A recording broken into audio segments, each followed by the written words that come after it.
कृष्ण कृष्ण हरे हरे, हरे राम राम राम, हरे हरे कृष्ण, हरे कृष्ण कृष्ण कृष्ण हरे हरे।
ಹರೇ ಕೃಷ್ಣ. ಹರೇ ಹರೇ ಕೃಷ್ಣ ಕೃಷ್ಣ ಮಾತಾಜಿ. ಹರೇ ಕೃಷ್ಣ ಮಾತಾಜಿ. ಪ್ರಣಾಮ್ ಸ್ವಾಮೀಜಿ. ಪ್ರಣಾಮ್ಸ್. ಹರೇ ಕೃಷ್ಣ.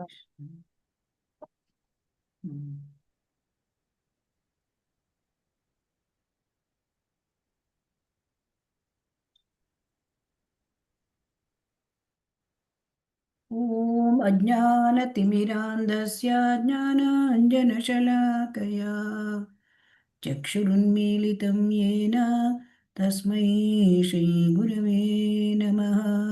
ಶ್ರೀಚೈತನ್ಯಮನೋಭೀಷ್ಟಂ ಸ್ಥಾಪಿತಂ ಯೇನ ಭೂತಲೆ ಸ್ವಯಂ ರೂಪಃ ಕದಾ ಮಹ್ಯಂ ದದಾತಿ ಸ್ವಪದಾಂತಿಕಂ.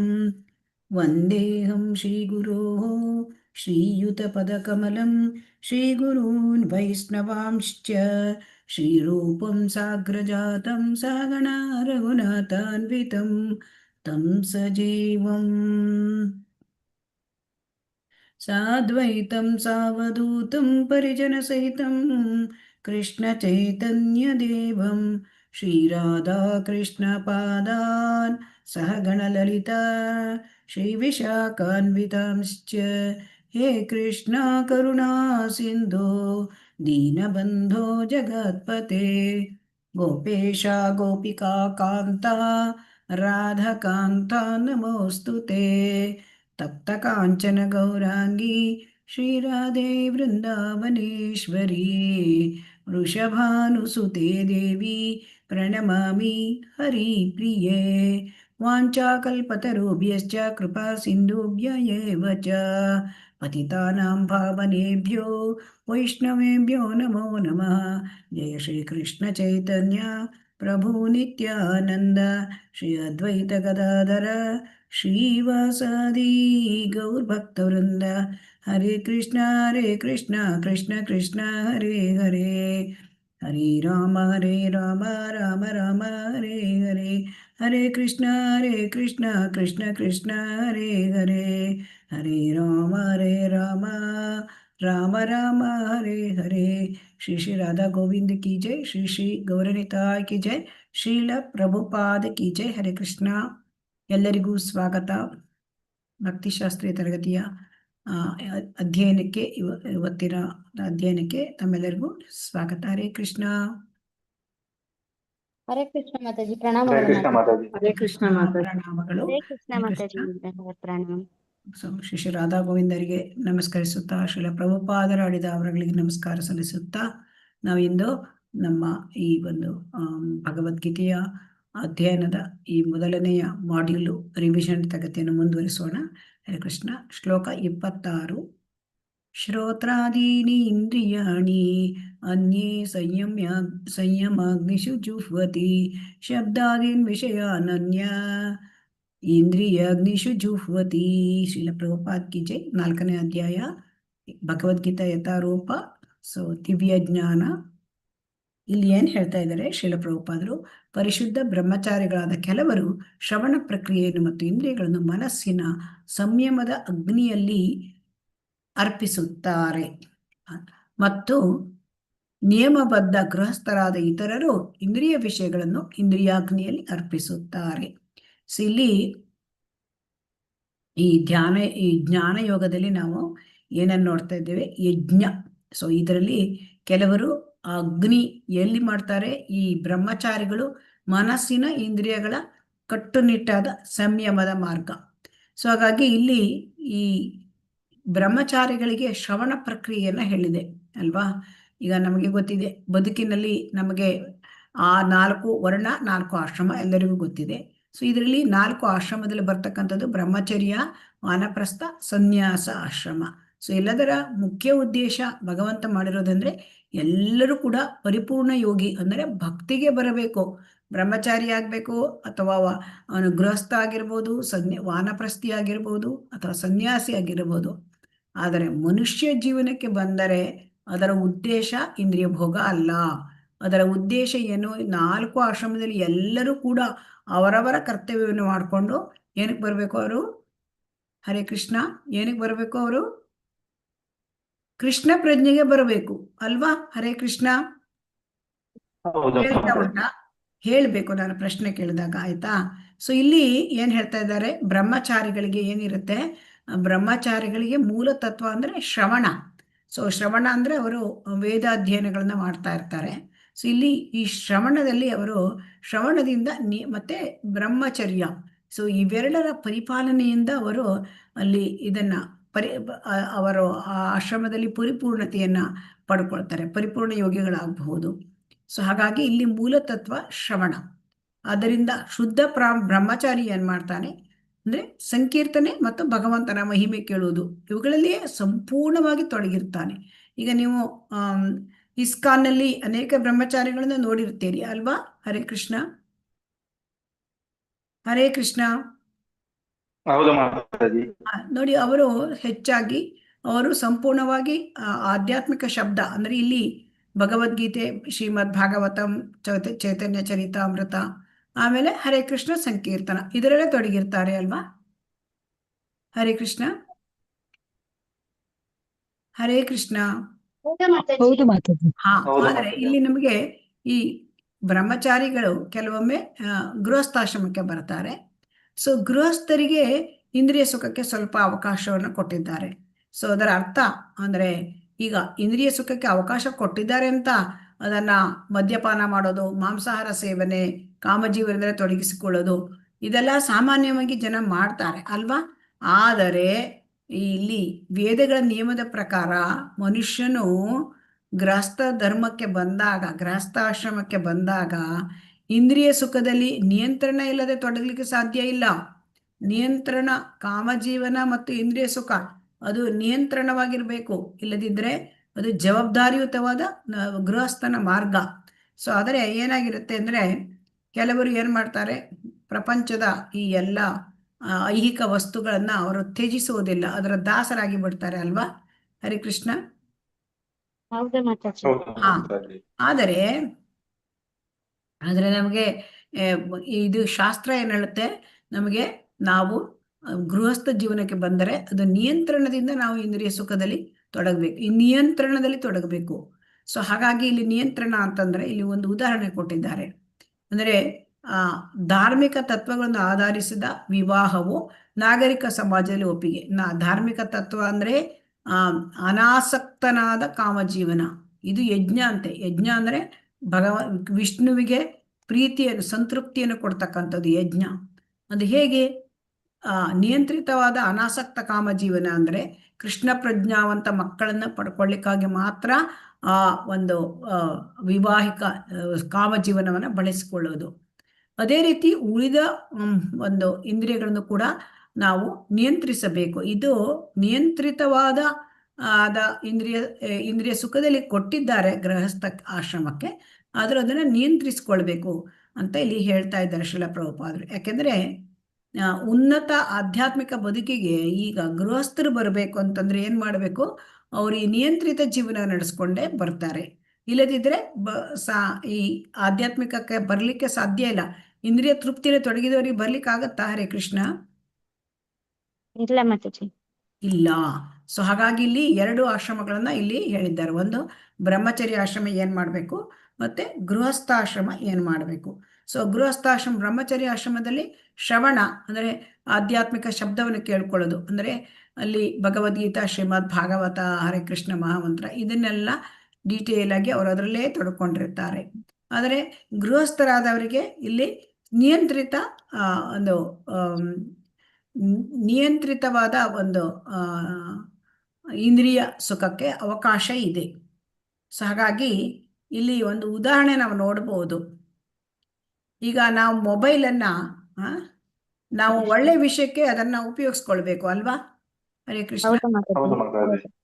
ಅದನ್ನ ನಾವು ಅಂದ್ರೆ ನಮ್ಮ ಇಂದ್ರಿಯ ಭೋಗಕ್ಕೆ ಉಪಯೋಗಿಸ್ಕೊಂಡು ಅದರಲ್ಲಿ ಇರ್ತಕ್ಕಂಥ ಯೂಟ್ಯೂಬ್ ವಿಡಿಯೋಸು, ಆಮೇಲೆ ವಾಟ್ಸಪ್ ವಿಡಿಯೋಸು, ಇದೆಲ್ಲ ನೋಡ್ತಾ ಕಾಲ ಕಳೆದ್ರೆ ನಮಗೆ ಮುಂದುವರ್ಲಿಕ್ಕೆ ಆಗತ್ತಾ? ಇಲ್ಲ ಮಾತಾಜಿ. ಅದೇ ನಾವು ಭಗವದ್ಗೀತೆಯ ಒಂದು ತರಗತಿಗೆ ಅಥವಾ ಇದು ಅಂದ್ರೆ ಆ ಒಂದು ದೇವಸ್ಥಾನದ ಕಾರ್ಯಕ್ರಮಗಳಿಗೆ ಅಟೆಂಡ್ ಆಗ್ಲಿಕ್ಕೆ ನಾವು ಬಳಸ್ಕೊಂಡ್ರೆ, ಬೆಳಗಾಗಿ ಮಂಗಳಾರತಿಗೆ, ಅದಕ್ಕೆ ಅದು ಒಳ್ಳೆಯ ಒಂದು ನಿಯಂತ್ರಿತವಾದ ಒಂದು ಇದಲ್ವಾ? ನಮಗೆ ಒಂದು ಅದನ್ನ ನಿಯಂತ್ರಣದಿಂದ ಬಳಸ್ಕೊಳ್ಳೋದು. ಅದೇ ರೀತಿ ನಮ್ಮ ಜೀವನವನ್ನು ಕೂಡ ಅವರು ಈ ಒಂದು ನಿಯಂತ್ರಿತ ಜೀವನದಿಂದ ಮಾಡ್ಕೊಳ್ಬೇಕು.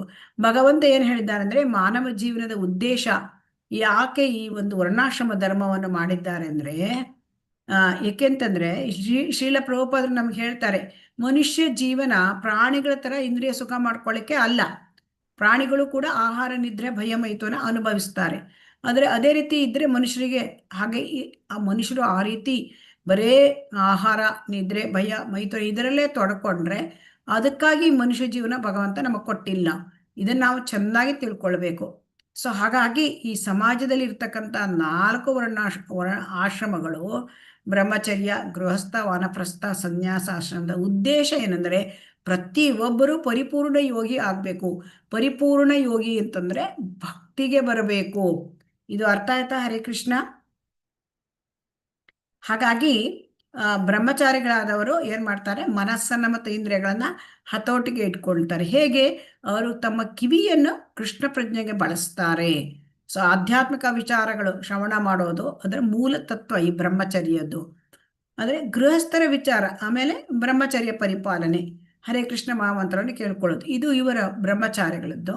ಆದರೆ ಗೃಹಸ್ಥರು ಏನು ಮಾಡ್ತಾರೆ, ಗೃಹಸ್ಥರಿಗೆ ಧಾರ್ಮಿಕ ಚೌಕಟ್ಟು, ಇಲ್ಲಿ ನಾವು ಇದನ್ನು ಡಿಸ್ಕಸ್ ಮಾಡಿದ್ದೇವೆ ಆಲ್ರೆಡಿ, ಧಾರ್ಮಿಕ ತತ್ವಗಳನ್ನು ಆಧರಿಸಿದ ವಿವಾಹ, ಇತರ ಇಂದ್ರಿಯಗಳನ್ನ ಬಳಸ್ಕೊಳ್ಳೋದು. ಸೊ ಹಾಗಾಗಿ ಕೇವಲ ಇಂದ್ರಿಯಗಳನ್ನ ನಾವು ಕೃತಕ ರೀತಿಯಿಂದ ಅದನ್ನ ತಡೆಗಟ್ಟುಕೊಳ್ಳಿಕ್ಕೆ ಸಾಧ್ಯ ಇಲ್ಲ.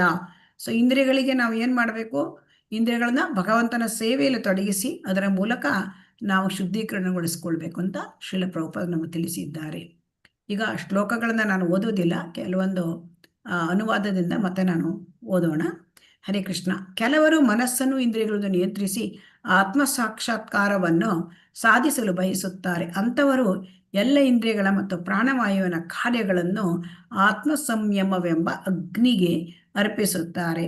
ಇಲ್ಲಿ ಆತ್ಮ ಸಂಯಮ, ಈ ಶ್ಲೋಕದಲ್ಲಿ ಪತಂಜಲಿಯ ಅಷ್ಟಾಂಗ ಯೋಗ ಪದ್ಧತಿಯನ್ನ ಮತ್ತೆ ಪ್ರಾಣಾಯಾಮ ಪದ್ಧತಿಯನ್ನ ಇಲ್ಲಿ ವಿವರಿಸಿದ್ದಾರೆ. ಇದು ಮನಸ್ಸಿನ ನಿಯಂತ್ರಣ ಹೇಗೆ, ಇದರಲ್ಲಿ ಈ ರೀತಿಯ ಪ್ರಾಣಾಯಾಮ ಮತ್ತು ಪತಂಜಲಿಯ ಅಷ್ಟಾಂಗ ಯೋಗ.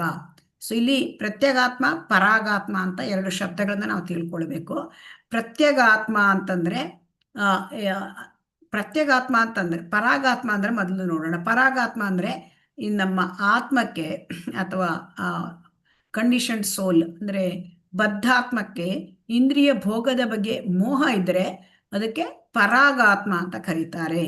ಆಮೇಲೆ ಪ್ರತ್ಯಗಾತ್ಮ ಅಂದರೆ ಅದೇ ಆತ್ಮವು ಇಂದ್ರಿಯ ಸುಖದಲ್ಲಿ ನಿರಾಸಕ್ತಿಯನ್ನು ಬಳಸ್ಕೊಂಡ್ರೆ ಪ್ರತ್ಯಗಾತ್ಮ ಅಂತ ಹೇಳ್ತಾರೆ. ಸೊ ಹಾಗಾಗಿ ಇಲ್ಲಿ ಇದು ಹೇಗೆ ಸಾಧ್ಯ ಆಗತ್ತೆ ಅಂದ್ರೆ ಆತ್ಮವನ್ನ ಪರಾಗಾತ್ಮದಿಂದ ಪ್ರತ್ಯಗಾತ್ಮಕ್ಕೆ ತರಬೇಕು. ಅದು ಹೇಗೆ ಸಾಧ್ಯ ಆಗತ್ತೆ ಅಂತ ಇಲ್ಲಿ ಹೇಳಿದ್ದಾರೆ ಶ್ರೀಲ ಪ್ರಭುಪಾದರು. ಅಂದ್ರೆ ಪ್ರಾಣವಾಯುಗಳನ್ನ ಅದು ಕಂಟ್ರೋಲಿಗೆ ತಂದುಕೊಳ್ಳೋದು, ಇದು ಈ ಅಷ್ಟಾಂಗ ಯೋಗ. ಈ ಅಷ್ಟಾಂಗ ಯೋಗ ನಮ್ಮ ಈ ಕಲಿಯುಗಕ್ಕೆ ಹೇಳಿದ್ದಲ್ಲ, ಆಯ್ತಾ? ಅದರಲ್ಲಿ ಡೀಟೇಲ್ ಆಗಿ ನಮಗೆ ಅಗತ್ಯ ಇಲ್ಲ. ನಮಗೆ ಹರಿನಾಮ ಸಂಕೀರ್ತನೆ ಕೊಟ್ಟಿದ್ದಾರೆ. ಹರೇರ್ನಾಮ ಹರೇರ್ನಾಮ ಹರೇರ್ನಾಮ ಇವ ಕೇವಲಂ ಕಲವು ನಾಸ್ತಿ ಏವನಾಸ್ತಿ ಏವನಾಸ್ತಿ ಗತಿರನ್ಯತ. ಆದ್ರೂ ನಾವು ಇದನ್ನ ಯಾಕೆ ತಿಳ್ಕೊಳ್ಬೇಕು ಅಂತಂದ್ರೆ ಈ ಅಷ್ಟಾಂಗ ಯೋಗವನ್ನ ಅದು ಎಷ್ಟು ಈ ಕಷ್ಟ ಸಾಧ್ಯ ಇದು ಈ ಒಂದು ಕಲಿಯುಗಕ್ಕೆ ಅಂತ ಅದನ್ನ ಅರ್ಥ ಮಾಡ್ಕೊಳ್ಳಿಕ್ಕೆ ನಾವು ತಿಳ್ಕೊಳ್ಬೇಕು. ಇದು ಕೃತಯುಗಕ್ಕೆ ಹೇಳಿದ್ದು. ಇಲ್ಲಿ ಪ್ರಾಣವಾಯು, ಇಲ್ಲಿ 10 ವಾಯುಗಳು ಯಾವುದು ಅಂತ ಕೆಲವರಿಗೆ ತಿಳ್ಕೊಳ್ಳಿಕ್ಕೆ ಇಚ್ಛೆ ಇರುತ್ತೆ. ಪ್ರಾಣವಾಯು, ಅಪಾನವಾಯು, ವ್ಯಾನವಾಯು, ಸಮಾನವಾಯು, ಉದಾನವಾಯು, ಆಮೇಲೆ ಉಳಿದಿರ್ತಕ್ಕಂಥದ್ದು ಮತ್ತೆ 5 ವಾಯುಗಳು ಉಪವಾಯುಗಳು. ಅಂದ್ರೆ ನಾಗ, ಕೂರ್ಮ, ಕೃಕರ, ದೇವದತ್ತ, ಧನಂಜಯ ಅಂತ. ಸೊ ಇದನ್ನ ಈ ರೀತಿಯಾದ ಪ್ರಾಣವಾಯು ಏನ್ ಮಾಡುತ್ತೆ ಅಂದ್ರೆ ಉಸಿರಾಟವನ್ನು ನಿಯಂತ್ರಿಸುತ್ತೆ, ಹೊರಗೆ ಒಳಗೆ ಹೋಗತಕ್ಕಂಥ ಗಾಳಿ. ಅಪಾನವಾಯು ಅಂತಂದ್ರೆ ಮಲಮೂತ್ರಾದಿಗಳನ್ನ ತ್ಯಾಜ್ಯ ಮಾಡಲಿಕ್ಕೆ ಅದು ನಮಗೆ ಸಾಧ್ಯ, ಕೆಳಮುಖಕ್ಕೆ ತಳ್ಳುತ್ತೆ.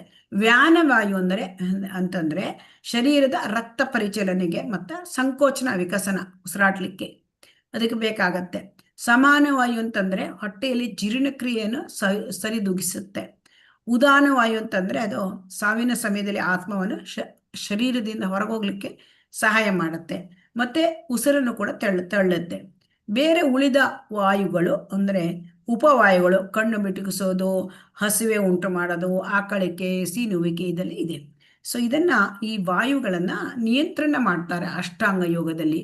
ಅದನ್ನ ಯಮ, ನಿಯಮ, ಆಸನ, ಪ್ರಾಣಾಯಾಮ, ಪ್ರತ್ಯಾಹಾರ, ಧಾರಣ, ಧ್ಯಾನ, ಸಮಾಧಿ ಈ ರೀತಿಯಾಗಿ ನಿಯಂತ್ರಿಸೋದೇ ಪ್ರಾಣಾಯಾಮ.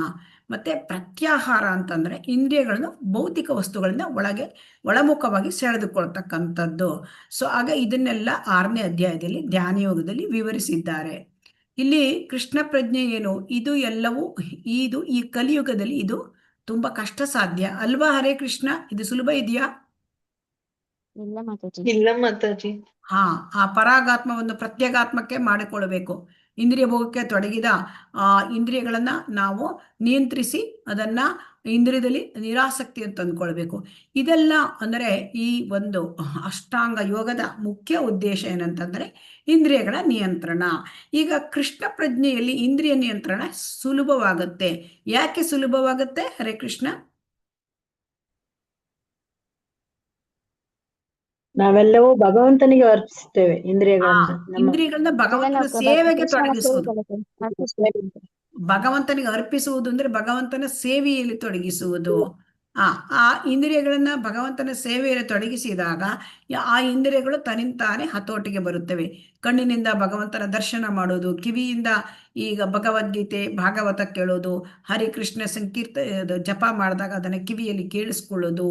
ಸೊ ಈ ರೀತಿ ಕಿವಿಯನ್ನ ಭಗವಂತನ ಸೇವೆಯಲ್ಲಿ ಬಳಸೋದು. ಅದೇ ರೀತಿ ನಾಲಿಗೆಯನ್ನ ಭಗವಂತನ ಪ್ರಸಾದ ಸೇವನೆ ಮಾಡಲಿಕ್ಕೆ, ಮೂಗಿನಲ್ಲಿ ಆ ಭಗವಂತನಿಗೆ ಅರ್ಪಿಸಿದ ಆ ತುಳಸಿ ಮತ್ತು ಹೂವಿನ ಸೌರಭವನ್ನು ನಾವು ಸವಿಯಲಿಕ್ಕೆ, ಆಮೇಲೆ ಚರ್ಮ ಅಂದ್ರೆ ಆ ಭಗವದ್ಭಕ್ತರ ಪಾದ ಸ್ಪರ್ಶ ಮಾಡಲಿಕ್ಕೆ. ಈ ರೀತಿ ನಮಗೆ ಆ ಒಂದು ಅಂಬರೀಷ ಮಹಾರಾಜರ ಒಂದು ಉದಾಹರಣೆಯನ್ನು ಕೂಡ ನಾವು ನೋಡಿದ್ದೇವೆ. ಸೊ ಹಾಗಾಗಿ ಈ ರೀತಿಯಾಗಿ ನಮಗೆ ಇದನ್ನ ಯಾಕೆ ತಿಳಿಸಿದ್ದಾರೆ? ಎಲ್ಲ ಪ್ರತ್ಯೇಗಾತ್ಮ, ಪರಾಗಾತ್ಮ ಮತ್ತೆ ಈ ಎಲ್ಲ ಅಷ್ಟಾಂಗ ಯೋಗ ಇದನ್ನ ಈ ಕಲಿಯುಗದಲ್ಲಿ ಕಷ್ಟ. ಅದರನ್ನು ಎಲ್ಲವನ್ನು ಕೂಡ ನಾವು ಕೃಷ್ಣ ಪ್ರಜ್ಞೆಯ ಭಕ್ತಿ ಸೇವೆಯಲ್ಲಿ ನಾವು ಇದನ್ನ ತಿಳ್ಕೊಳ್ಬಹುದು. ಶ್ಲೋಕ 28 ನೋಡೋಣ. ಕಟ್ಟುನಿಟ್ಟಾದ ವ್ರತಗಳನ್ನು ಸ್ವೀಕರಿಸಿ ಕೆಲವರು ತಮ್ಮ ಸ್ವತ್ತನ್ನು ಯಜ್ಞ ಮಾಡಿ ಜ್ಞಾನೋದಯವನ್ನು ಪಡೆಯುತ್ತಾರೆ. ಕೆಲವರು ತಪಸ್ಸು ಮಾಡುವುದರಿಂದ, ಕೆಲವರು ಯೋಗ ಯಜ್ಞದಿಂದ, ಮತ್ತೆ ಕೆಲವರು ವೇದಗಳನ್ನು ಅಭ್ಯಾಸ ಮಾಡಿ ಜ್ಞಾನ ಯಜ್ಞವನ್ನು ಮಾಡುವುದರಿಂದ ಜ್ಞಾನೋದಯವನ್ನು ಮಾಡಿ ಪಡೆಯುತ್ತಾರೆ. ಸೊ ಇಲ್ಲಿ ಏನಂತಂದ್ರೆ ವಿವಿಧ ರೀತಿಯ ಯಜ್ಞಗಳನ್ನ ಇಲ್ಲಿ ವಿವರಿಸಲಾಗಿದೆ. ಅಂದ್ರೆ 5 ರೀತಿಯ ಯಜ್ಞಗಳನ್ನ ಆಧ್ಯಾತ್ಮಿಕವಾಗಿ ಮತ್ತೆ ಪ್ರಾಯೋಗಿಕವಾಗಿ ಶಾಸ್ತ್ರಬದ್ಧವಾಗಿ ಇಲ್ಲಿಂದ ಅದನ್ನ ವಿವರಿಸಿದ್ದಾರೆ. ಇಲ್ಲಿ ದ್ರವ್ಯ ಯಜ್ಞ ಅಂದ್ರೆ ಏನು ನೋಡೋಣ. ದ್ರವ್ಯ ಯಜ್ಞ, ತಪೋ ಯಜ್ಞ, ಯೋಗ ಯಜ್ಞ, ಸ್ವಾಧ್ಯಾಯ ಯಜ್ಞ, ಜ್ಞಾನ ಯಜ್ಞ, ಇವೇ 5 ರೀತಿಯ ಯಜ್ಞಗಳು. ದ್ರವ್ಯ ಯಜ್ಞ ಅಂದ್ರೆ ಸಂಪತ್ತಿನ ತ್ಯಾಗ. ಈಗ ಕಷ್ಟಪಟ್ಟು ಸಂಪತ್ತು ಮಾಡಿರ್ತಾರೆ, ಅದನ್ನ ಸತ್ಕಾರ್ಯಕ್ಕಾಗಿ ದಾನ ಮಾಡೋದು ದ್ರವ್ಯ ಯಜ್ಞ. ಈಗ ಈ ದ್ರವ್ಯ ಯಜ್ಞವನ್ನ ಉದಾಹರಣೆ ನಾವು ಮಾಡೋದು ಅಂತಂದ್ರೆ, ಈಗ ನೀವೆಲ್ಲ ಭಗವದ್ಗೀತೆಯ ಒಂದು ಭಾಗವತಂ ಅದನ್ನ ಖರೀದಿ ಮಾಡ್ಲಿಕ್ಕೆ ಹಣವನ್ನ ಕೊಟ್ಟಿದ್ದೀರಿ ಅಲ್ವಾ ಕೆಲವರು? ಹರೇ ಕೃಷ್ಣ.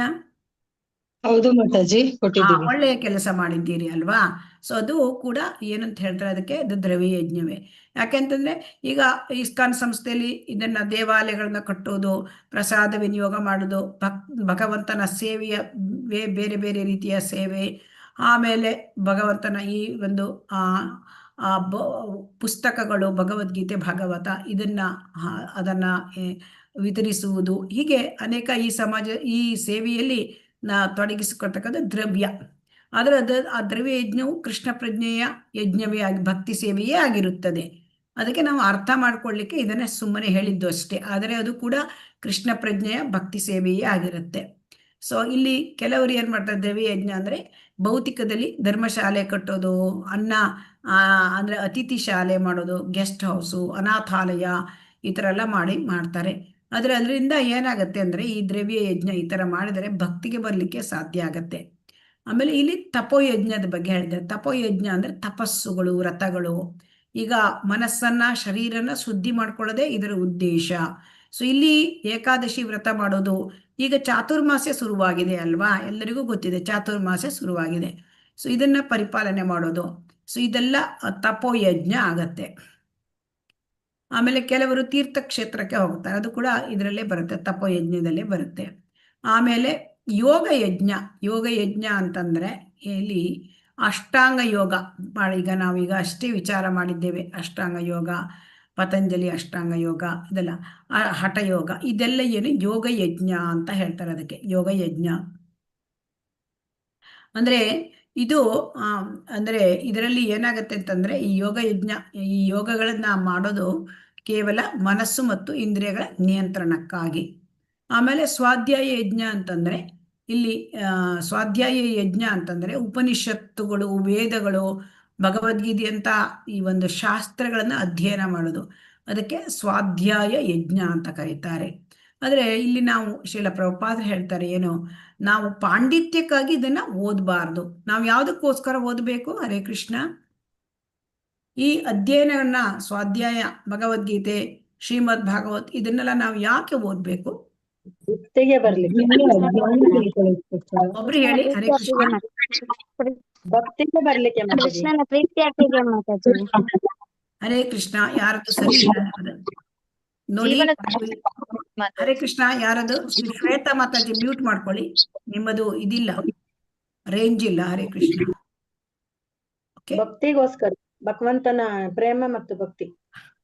ಇಲ್ಲಿ ನಾವು ಲೌಕಿಕ ಪಾಂಡಿತ್ಯಕ್ಕಾಗಿ ಇದನ್ನ ಓದೋದಲ್ಲ. ಈ ಭಗವದ್ಗೀತೆ, ಭಾಗವತ ಇದೆಲ್ಲ ಅಪೌರುಷೇಯ ಧರ್ಮ ಗ್ರಂಥಗಳು. ಇದನ್ನ ಯಾಕೆ ನಾವು ಓದ್ಬೇಕು ಅಂದ್ರೆ, ನಾನು ಯಾರು, ಭಗವಂತ ಯಾರು, ನನಗೂ ಭಗವಂತನಿಗೂ ಏನು ಸಂಬಂಧ, ಪ್ರಕೃತಿ ಅಂದ್ರೆ ಏನು, ನನಗೂ ಪ್ರಕೃತಿಗೆ ಏನು ಸಂಬಂಧ, ಇದನ್ನೆಲ್ಲ ನಾವು ಅರ್ಥ ಮಾಡಿಕೊಳ್ಳಲಿಕ್ಕಾಗಿ ಗುರುಗಳ ಮಾರ್ಗದರ್ಶನದಲ್ಲಿ ನಿಜವಾಗಿ ಓದುವುದು, ಕೇಳಿಕೊಳ್ಳುವುದು, ಇದು ಸ್ವಾಧ್ಯಾಯ. ಸೊ ಹಾಗಾಗಿ ನಾವು ಸ್ವಾಧ್ಯಾಯ ಇದನ್ನ ಬ್ರಹ್ಮಚರ್ಯಕ್ಕೆ ಹೇಳಿದ್ದಾರೆ, ಇದು ಕೂಡ ಯಜ್ಞವೇ. ಆಮೇಲೆ ಜ್ಞಾನ ಯಜ್ಞ ಅಂತ ಹೇಳ್ತಾರೆ. ಜ್ಞಾನ ಯಜ್ಞ ಅಂದ್ರೆ ವೇದಾಂತ ಸೂತ್ರದ ಆಳವಾದ ವಿವೇಚನೆ. ಸೊ ಇಲ್ಲಿ ನಮಗೆ ವೇದಾಂತ ಸೂತ್ರ ಅಲ್ಲ, ತುಂಬಾ ಕಠಿಣ ಅಲ್ವಾ? ಈಗ ಕಲಿಯುಗದ ಜನರು ಮಂದಾಸು ಮಂದಾಹ ಮಂದಭಾಗಾಗಿ ಉಪದ್ರತಃ, ತುಂಬ ವಯಸ್ಸು ಬೇರೆ ಕಡಿಮೆ, ಆಯುಸ್ಸು ಬೇರೆ ಕಡಿಮೆ, ಮತ್ತೆ ಯಾವಾಗಲೂ ಕಳವಳ. ಸೊ ಹಾಗಾಗಿ ಇದೆಲ್ಲ ವೇದಗಳು, ವೇದಾಂತ ಸೂತ್ರಗಳು ನಮಗೆ ಅರ್ಥ ಆಗೋದಿಲ್ಲ. ಆದರೆ ವೇದಾಂತ ಸೂತ್ರಕ್ಕೆ ವ್ಯಾಖ್ಯಾನ ಬರೆದಿದ್ದಾರೆ, ಅದೇ ಶ್ರೀಮದ್ ಭಾಗವತಂ. ಸೊ ಶ್ರೀಮದ್ ಭಾಗವತವನ್ನ ನಾವು ಅದನ್ನ ಕೇಳ್ಕೊಂಡ್ರೆ ನಮಗೆ ಅರ್ಥ ಆಗತ್ತೆ. ಇದರಲ್ಲಿ ಶ್ರೀಮದ್ ಭಾಗವತಂ ಅಂದ್ರೆ ಭಗವಂತನ ಮತ್ತು ಭಗವದ್ಭಕ್ತರ ಅದರ ಕಥೆಗಳಿಂದ ಅದು ತುಂಬಿ ಹೋಗಿದೆ ಶ್ರೀಮದ್ ಭಾಗವತಂ. ಆವಾಗ ನಮ್ಗೆ ಏನ್ ಅರ್ಥ ಆಗತ್ತೆ ಅಂದ್ರೆ, ಭಗವಂತನ ಸಾಕಾರ ರೂಪ ಇದೆ ಭಗವಂತನಿಗೆ. ಆಗ ನಾನು ಕೃಷ್ಣನ ನಿತ್ಯ ಸೇವಕ. ಈ ಜ್ಞಾನ, ಏನನ್ನ ಜ್ಞಾನ ಪಡ್ಕೊಳ್ಬೇಕು? ನಾನು ದೇಹ ಅಲ್ಲ, ನಾನು ಆತ್ಮ. ನಾನು ಆತ್ಮ ಯಾರು? ಆತ್ಮ ಭಗವಂತನ ನಿತ್ಯ ನಿರಂತರ ಸೇವಕ. ಜೀವರ ಸ್ವರೂಪಹಯ ಕೃಷ್ಣೇನ ನಿತ್ಯದಾಸ. ಸೊ ಈ ಜ್ಞಾನವನ್ನ ಪ್ರಾಯೋಗಿಕವಾಗಿ ನಮ್ಮ ಜೀವನದಲ್ಲಿ ಅಳವಡಿಸ್ಕೊಳ್ಬೇಕು. ಅಂದ್ರೆ ಏನ್ ಮಾಡ್ಬೇಕು? ನಾವು ಭಕ್ತಿ ಸೇವೆಯಲ್ಲಿ ನಾವು ತೊಡಕೊಳ್ಬೇಕು ನಮ್ಮ ಜೀವನವನ್ನ. ಅದಕ್ಕಾಗಿ ಶ್ರೀಲ ಪ್ರಭುಪಾದರು ಹೇಳ್ತಾರೆ, ಇದನ್ನ ಸಂಶ್ರಿತ ವ್ರತಾಹ ಅಂತ ಇಲ್ಲಿ ಹೇಳಿದ್ದಾರೆ. ಇಲ್ಲಿ ನೋಡಿ, ಇಲ್ಲಿ ಯತಯ ಸ್ವಾಧ್ಯಾಯ ಸಂಶ್ರಿತ ವ್ರತಾಹ. ಸಂಶ್ರಿತ ವ್ರತಾಹ ಅಂತಂದ್ರೆ ಈ ಎಲ್ಲ ಯಜ್ಞ ಮಾಡುವ ಸಾಧಕರು.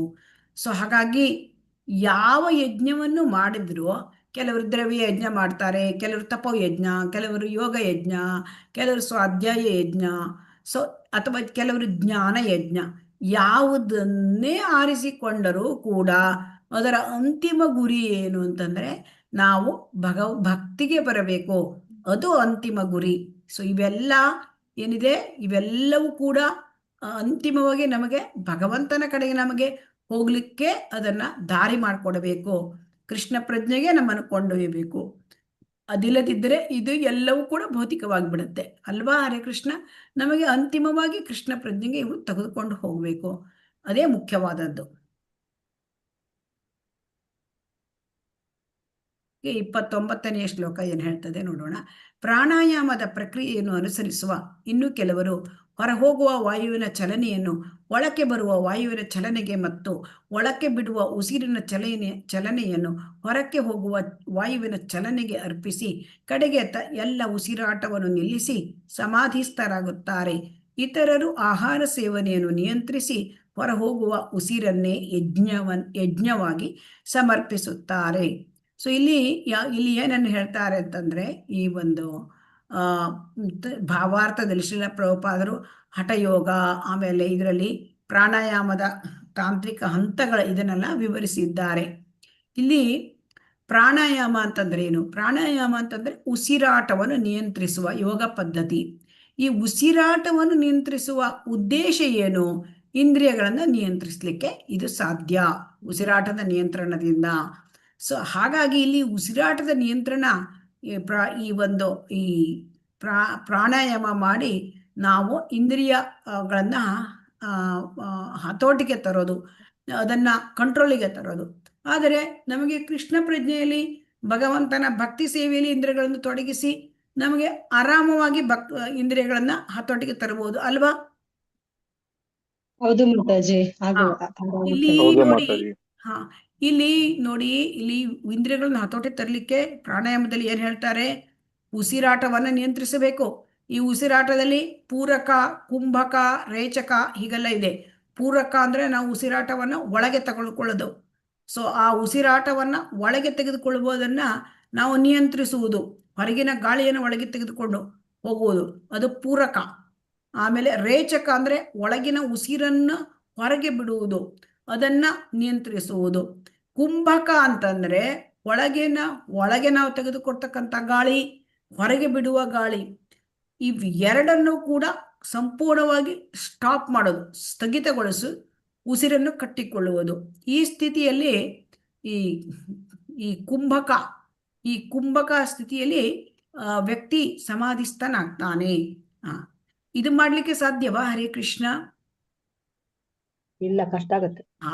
ಉಸಿರಾಟ ಒಳಗಿಂದು ಮತ್ತು ಹೊರಗೆ ಬಿಡುವುದು ಎರಡನ್ನೂ ಕೂಡ ಸ್ಥಗಿಸಿ ಸಮಾಧಿ ಸ್ಥಿತಿಗೆ ಹೋಗೋದು.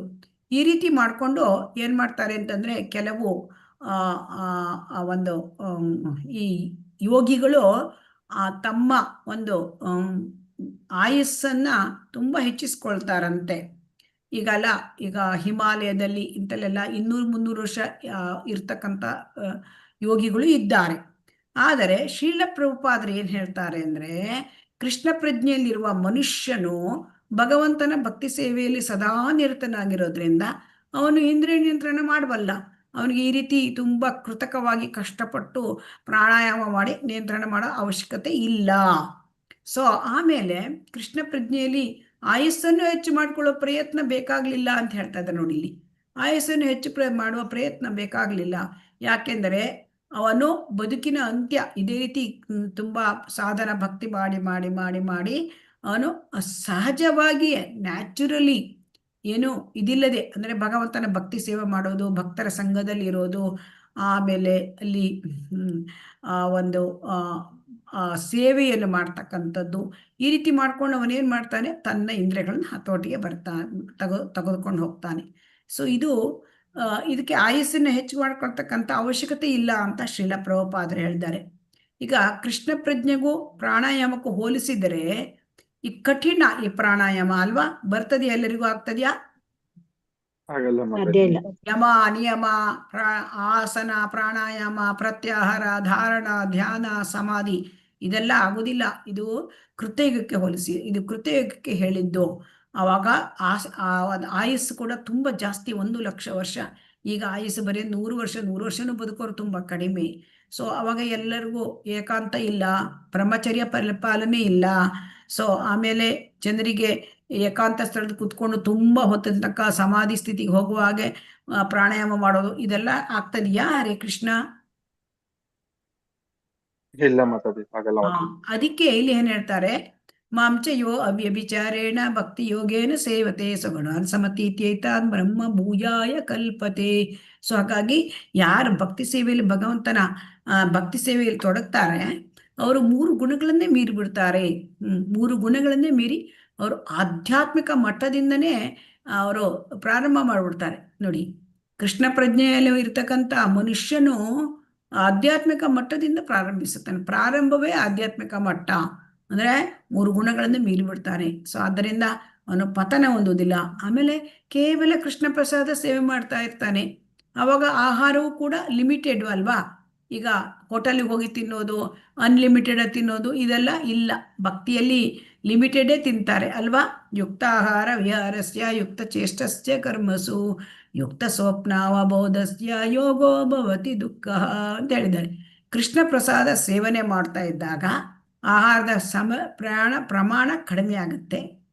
ಸೊ ಹಾಗಾಗಿ ಇಂದ್ರಿಯ ನಿಯಂತ್ರಣಕ್ಕೂ ಕೂಡ ಇದು ಬಲು ಸಹಕಾರಿ. ಹಾಗಾಗಿ ನಾವು ಯಾಕೆ ಈ ಪ್ರಾಣಾಯಾಮದ ಬಗ್ಗೆ ತಿಳ್ಕೊಳ್ತೇವೆ ಅಂದ್ರೆ ನಮ್ಗೆ ಅದು ಕಠಿಣ, ನಮ್ಗೆ ಹೇಳಿದ್ದಲ್ಲ, ಇದನ್ನ ನಾವು ತಿಳ್ಕೊಳ್ಬೇಕು ಅಲ್ವಾ? ಹೌದು. ಹರೇ ಕೃಷ್ಣ. ಆ ಕುಂಭಕ, ರೇಚಕ ಅದೆಲ್ಲ ಆಮೇಲೆ ಪೂರಕ ಇದು ಮಾಡ್ಲಿಕ್ಕಾಗತ್ತಾ? ಇಲ್ಲ ಮಾತಾಜಿ. ಮಾಡುವ ಅವಶ್ಯಕತೆ ಇಲ್ಲ. ನಮ್ಗೆ ಹರಿನಾಮ ಸಂಕೀರ್ತನೆ ಕೊಟ್ಟಿದ್ದಾರೆ. ಯುಗ ಧರ್ಮ ಶ್ಲೋಕ 30 ಏನ್ ಹೇಳ್ತಾರೆ ನೋಡೋಣ. ಅನುವಾದ ಶಿಲ ಪ್ರಭುಪಾದರಿಂದ. ಶಿಲ ಪ್ರಭುಪಾದಕ್ಕೆ ಜೈ. ಯಜ್ಞದ ಅರ್ಥವನ್ನು ಬಲ್ಲ ಇವರೆಲ್ಲರೂ ಪಾಪವನ್ನು ಕಳೆದುಕೊಂಡು ನಿರ್ಮಲರಾಗುತ್ತಾರೆ ಮತ್ತು ಯಜ್ಞ ಫಲದ ಅಮೃತವನ್ನು ಸವಿದು ಪರಮ ನಿತ್ಯ ಆವರಣದತ್ತ ಮುನ್ನಡೆಯುತ್ತಾರೆ. ಸೊ ಇಲ್ಲಿ ಯಜ್ಞದ ನಿಜವಾದ ಅರ್ಥವನ್ನು ತಿಳ್ಕೊಳ್ಳೋದು ಅಂದ್ರೆ ನಾವು ಯಜ್ಞ ಅಂದ್ರೆ ವಿಷ್ಣುವಿನ ಸಂತೃಪ್ತಿಗಾಗಿ ಮಾಡ್ತಕ್ಕಂಥ ಕೆಲಸ. ಸೊ ಅದನ್ನು ಮಾಡಿದರೆ ನಾವು ಎಲ್ಲಿ ಹೋಗ್ಬೋದು? ಪರಮ ನಿತ್ಯದ ಆವರಣ ಅಂದ್ರೆ ಭಗವಂತನ ಲೋಕ. ಅದನ್ನ ಅದರ ಹತ್ರ ಮುಂದೆ ಹೋಗ್ತಾ ಇರ್ತಾರೆ ಅಂತ ಹೇಳ್ತಾರೆ.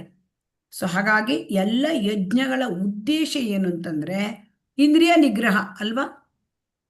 ನೋಡಿ, ಬೇರೆ ಬೇರೆ ವಿವಿಧವಾದ ಯಜ್ಞಗಳನ್ನು ಹೇಳಿದ್ದಾರೆ. ಯಾಕೆ ಈ ರೀತಿ ಬೇರೆ ಬೇರೆ ಹೇಳಿದ್ದಾರೆ ಅಂದ್ರೆ ಈಗ ಬೇರೆ ಬೇರೆ ರೀತಿಯ ಜನ ಇರ್ತಾರೆ, ಎಲ್ಲರೂ ಒಂದೇ ರೀತಿಯ ಜನ ಇರೋದಿಲ್ಲ ಅಲ್ವಾ? ಇರೋದಿಲ್ಲ. ಕೆಲವರಿಗೆ ಹಣ ಇರುತ್ತೆ, ಕೆಲವರು ಬ್ರಹ್ಮಚಾರಿಗಳಾಗಿರ್ತಾರೆ, ಕೆಲವರು ಯೋಗ ಮಾಡ್ತಾರೆ, ಎಲ್ಲರೂ ಒಂದೊಂದು ರೀತಿಯಿಂದ ಇರ್ತಾರೆ. ಸೊ 5 ರೀತಿಯ ಯಜ್ಞಗಳನ್ನ ಭಗವಂತ ನಮ್ಗೆ ಹೇಳಿದ್ದಾನೆ ಇಲ್ಲಿ. ದ್ರವ್ಯ ಯಜ್ಞ, ತಪಯಜ್ಞ, ಯೋಗ ಯಜ್ಞ ಮತ್ತೆ ಜ್ಞಾನ ಯಜ್ಞ. ಇದರ ಎಲ್ಲ ಯೋಗಗಳ ಒಂದು ಉದ್ದೇಶ ಏನು ಕೇಳಿದರೆ ಅದು ಇಂದ್ರಿಯ ನಿಗ್ರಹ. ಸೊ ಹಾಗಾಗಿ ಈ ಭೌತಿಕ ಪ್ರಪಂಚದಲ್ಲಿ ಇಂದ್ರಿಯ ಸುಖದ ಆಶೆಯೇ ನಮ್ಮನ್ನ ಇಲ್ಲಿ ಬಂಧಿಸಿ ಇಟ್ಟಿದೆ. ಸೊ ಹಾಗಾಗಿ ನಮಗೆ ಈ ನಿತ್ಯ ಆನಂದದ ಜೀವನ ಆ ಭಗವಂತನ ಲೋಕದಲ್ಲಿ ಇದೆ. ಸೊ ಅಲ್ಲಿಗೆ ಹೋಗ್ಬೇಕು ಅಂದ್ರೆ ನಮ್ಗೆ ಈ ಇಂದ್ರಿಯ ನಿಗ್ರಹವನ್ನ ನಾವು ಮಾಡ್ಕೊಳ್ಬೇಕು ಅಲ್ವಾ? ಹರೇ ಕೃಷ್ಣ. ಇದು ಸುಲಭ. ಭಗವಂತನ ಭಕ್ತಿ ಸೇವೆಯಲ್ಲಿ ನಮ್ಮ ಇಂದ್ರಿಯಗಳನ್ನು ತೊಡಗಿಸಿದಾಗ ನಮಗೆ ಅದು ತುಂಬಾ ಸುಲಭ ಆಗತ್ತೆ. ಸೊ ಹಾಗಾಗಿ ಭೌತಿಕ ಜಗಶೀಲ ಪ್ರಭುಪಾದರು ಏನ್ ಹೇಳ್ತಾರೆ, ಭೌತಿಕ ಜಗತ್ತಲ್ಲಿ ನಾವು ಏನ್ ಕೆಲಸ ಮಾಡ್ತೇವೆ ಒಂದಲ್ಲ ಒಂದು ಪಾಪಕ್ಕೆ ಪ್ರತಿಕ್ರಿಯೆ ನಮ್ಮ ಹತ್ರ ನಡೆದು ಹೋಗುತ್ತೆ. ಪಾಪ ಇಲ್ಲದೆ ನಮ್ಗೆ ಕೆಲಸವೇ ಜರುಗುವುದಿಲ್ಲಂತೆ. ಒಂದಲ್ಲ ಒಂದು ರೀತಿಯಲ್ಲಿ ಪಾಪ ಜರುಗಿ ಹೋಗುತ್ತೆ. ನಾವು ಪುಣ್ಯ ಮಾಡಬೇಕು ಅಂತಿದ್ರೂ ಪಾಪ ಆಗತ್ತಂತೆ ಭೌತಿಕದಲ್ಲಿ. ಸೊ ಹಾಗಾಗಿ ಶಾಸ್ತ್ರಬದ್ಧವಾಗಿ ನಾವು ಯಜ್ಞ ಆಚರಣೆ ಮಾಡೋದು ಅಂದ್ರೆ ನಮ್ಮ ಎಲ್ಲ ಒಂದು ಕರ್ತವ್ಯಗಳನ್ನ, ಕೆಲಸಗಳನ್ನ ಭಗವಂತನ ಸೇವೆಯಲ್ಲಿ ನಾವು ತೊಡಗಿಸಿ ಕೃಷ್ಣನನ್ನು ಸೆಂಟ್ರಿಕ್ ಇಟ್ಕೊಂಡು ನಾವು ಮಾಡಿದರೆ ನಮ್ಮ ಜೀವನ ಅವಾಗ ಏನಾಗತ್ತೆ, ಎಲ್ಲ ಈ ರೀತಿಯಾದ ಒಂದು ಪಾಪಗಳನ್ನು ತಪ್ಪಿಸ್ಕೊಳ್ಳಿಕ್ಕೆ ಸಾಧ್ಯ. ಯಾಕಂದ್ರೆ ಅಕರ್ಮವಾಗಿ ಬಿಡುತ್ತೆ ನಾವು ಮಾಡೋದೆಲ್ಲ ಅಲ್ವಾ? ಕೃಷ್ಣ ಬಂದಾಗ ಅದು ಅಕರ್ಮ ಆಗತ್ತೆ. ಸೊ ಹಾಗಾಗಿ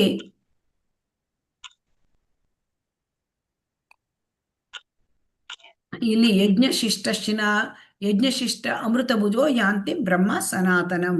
ಅಂದರೆ ಈ ಕೃಷ್ಣ ಪ್ರಸಾದ ಇದೆಯಲ್ವಾ, ಅದು ಅಮೃತಕ್ಕೆ ಸಮಾನಂತೆ. ಅಂದ್ರೆ ಭಗವಂತನಿಗೆ ಒಂದು ಪ್ರಸಾದ ಮಾಡಿ ಅದನ್ನ ನಾವು ಆಹಾರ ಸ್ವೀಕರಿಸೋದ್ರಿಂದ ನಮ್ಮ ಶರೀರ, ನಮ್ಮ ಮನಸ್ಸು ಈ ಲೌಕಿಕ ಕಲ್ಮಶ ಕಾಮ, ಕ್ರೋಧ, ಲೋಭ, ಮದ, ಮೋಹ, ಮತ್ಸರ, ಆಮೇಲೆ ನಮ್ದು ರಜೋಗುಣ, ತಮೋಗುಣ ಇದೆಲ್ಲಿಂದ ಮುಕ್ತವಾಗ್ಲಿಕ್ಕೆ ಸಾಧ್ಯ.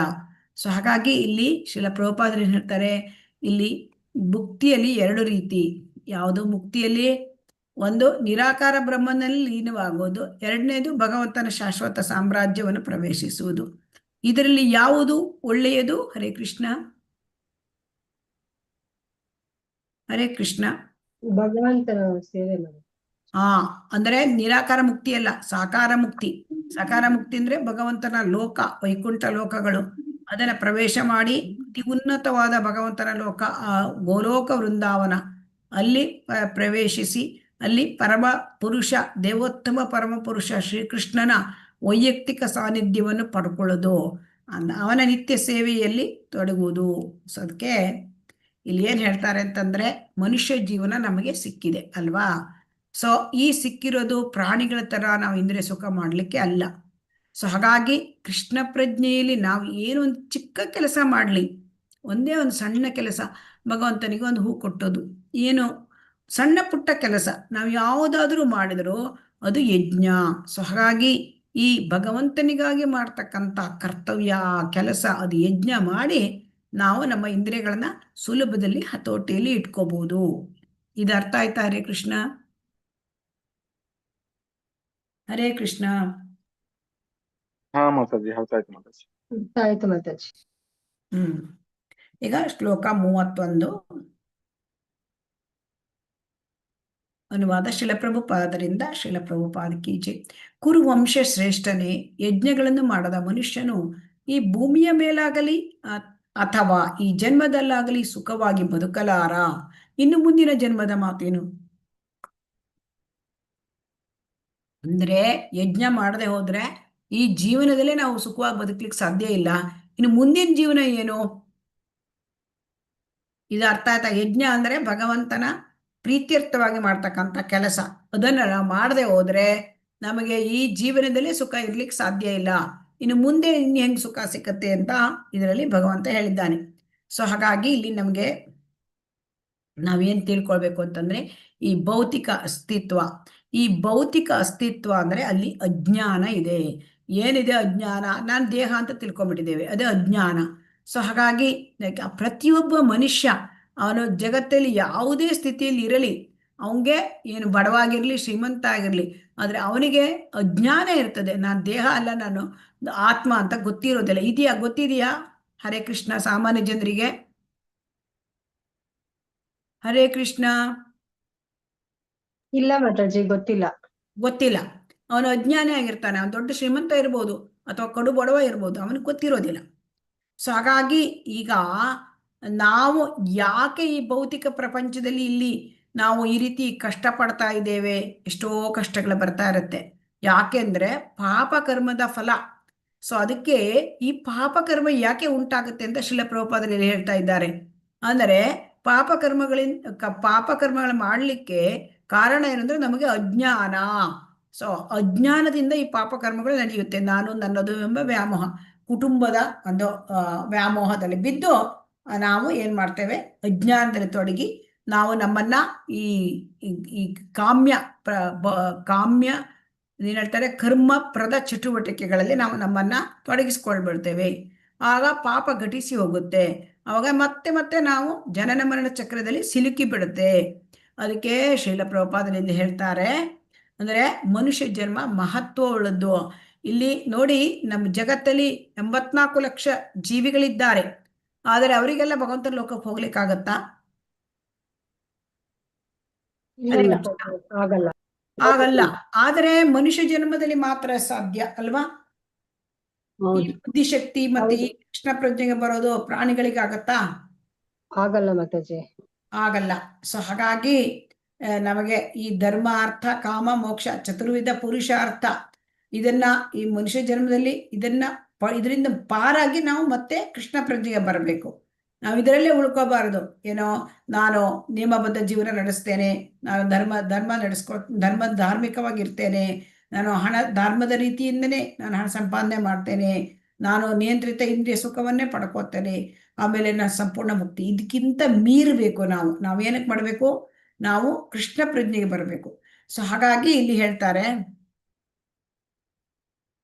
ನಾವು ಈ ರೀತಿ ಯಜ್ಞ ಮಾಡೋದ್ರಿಂದ ನಮಗೆ ಏನಾಗುತ್ತೆ ಅಂತಂದ್ರೆ, ನಮ್ಮ ಆರ್ಥಿಕ ಸಮಸ್ಯೆಗಳು ತಾನಾಗೆ ಪರಿಹಾರ ಆಗ್ತವಂತೆ.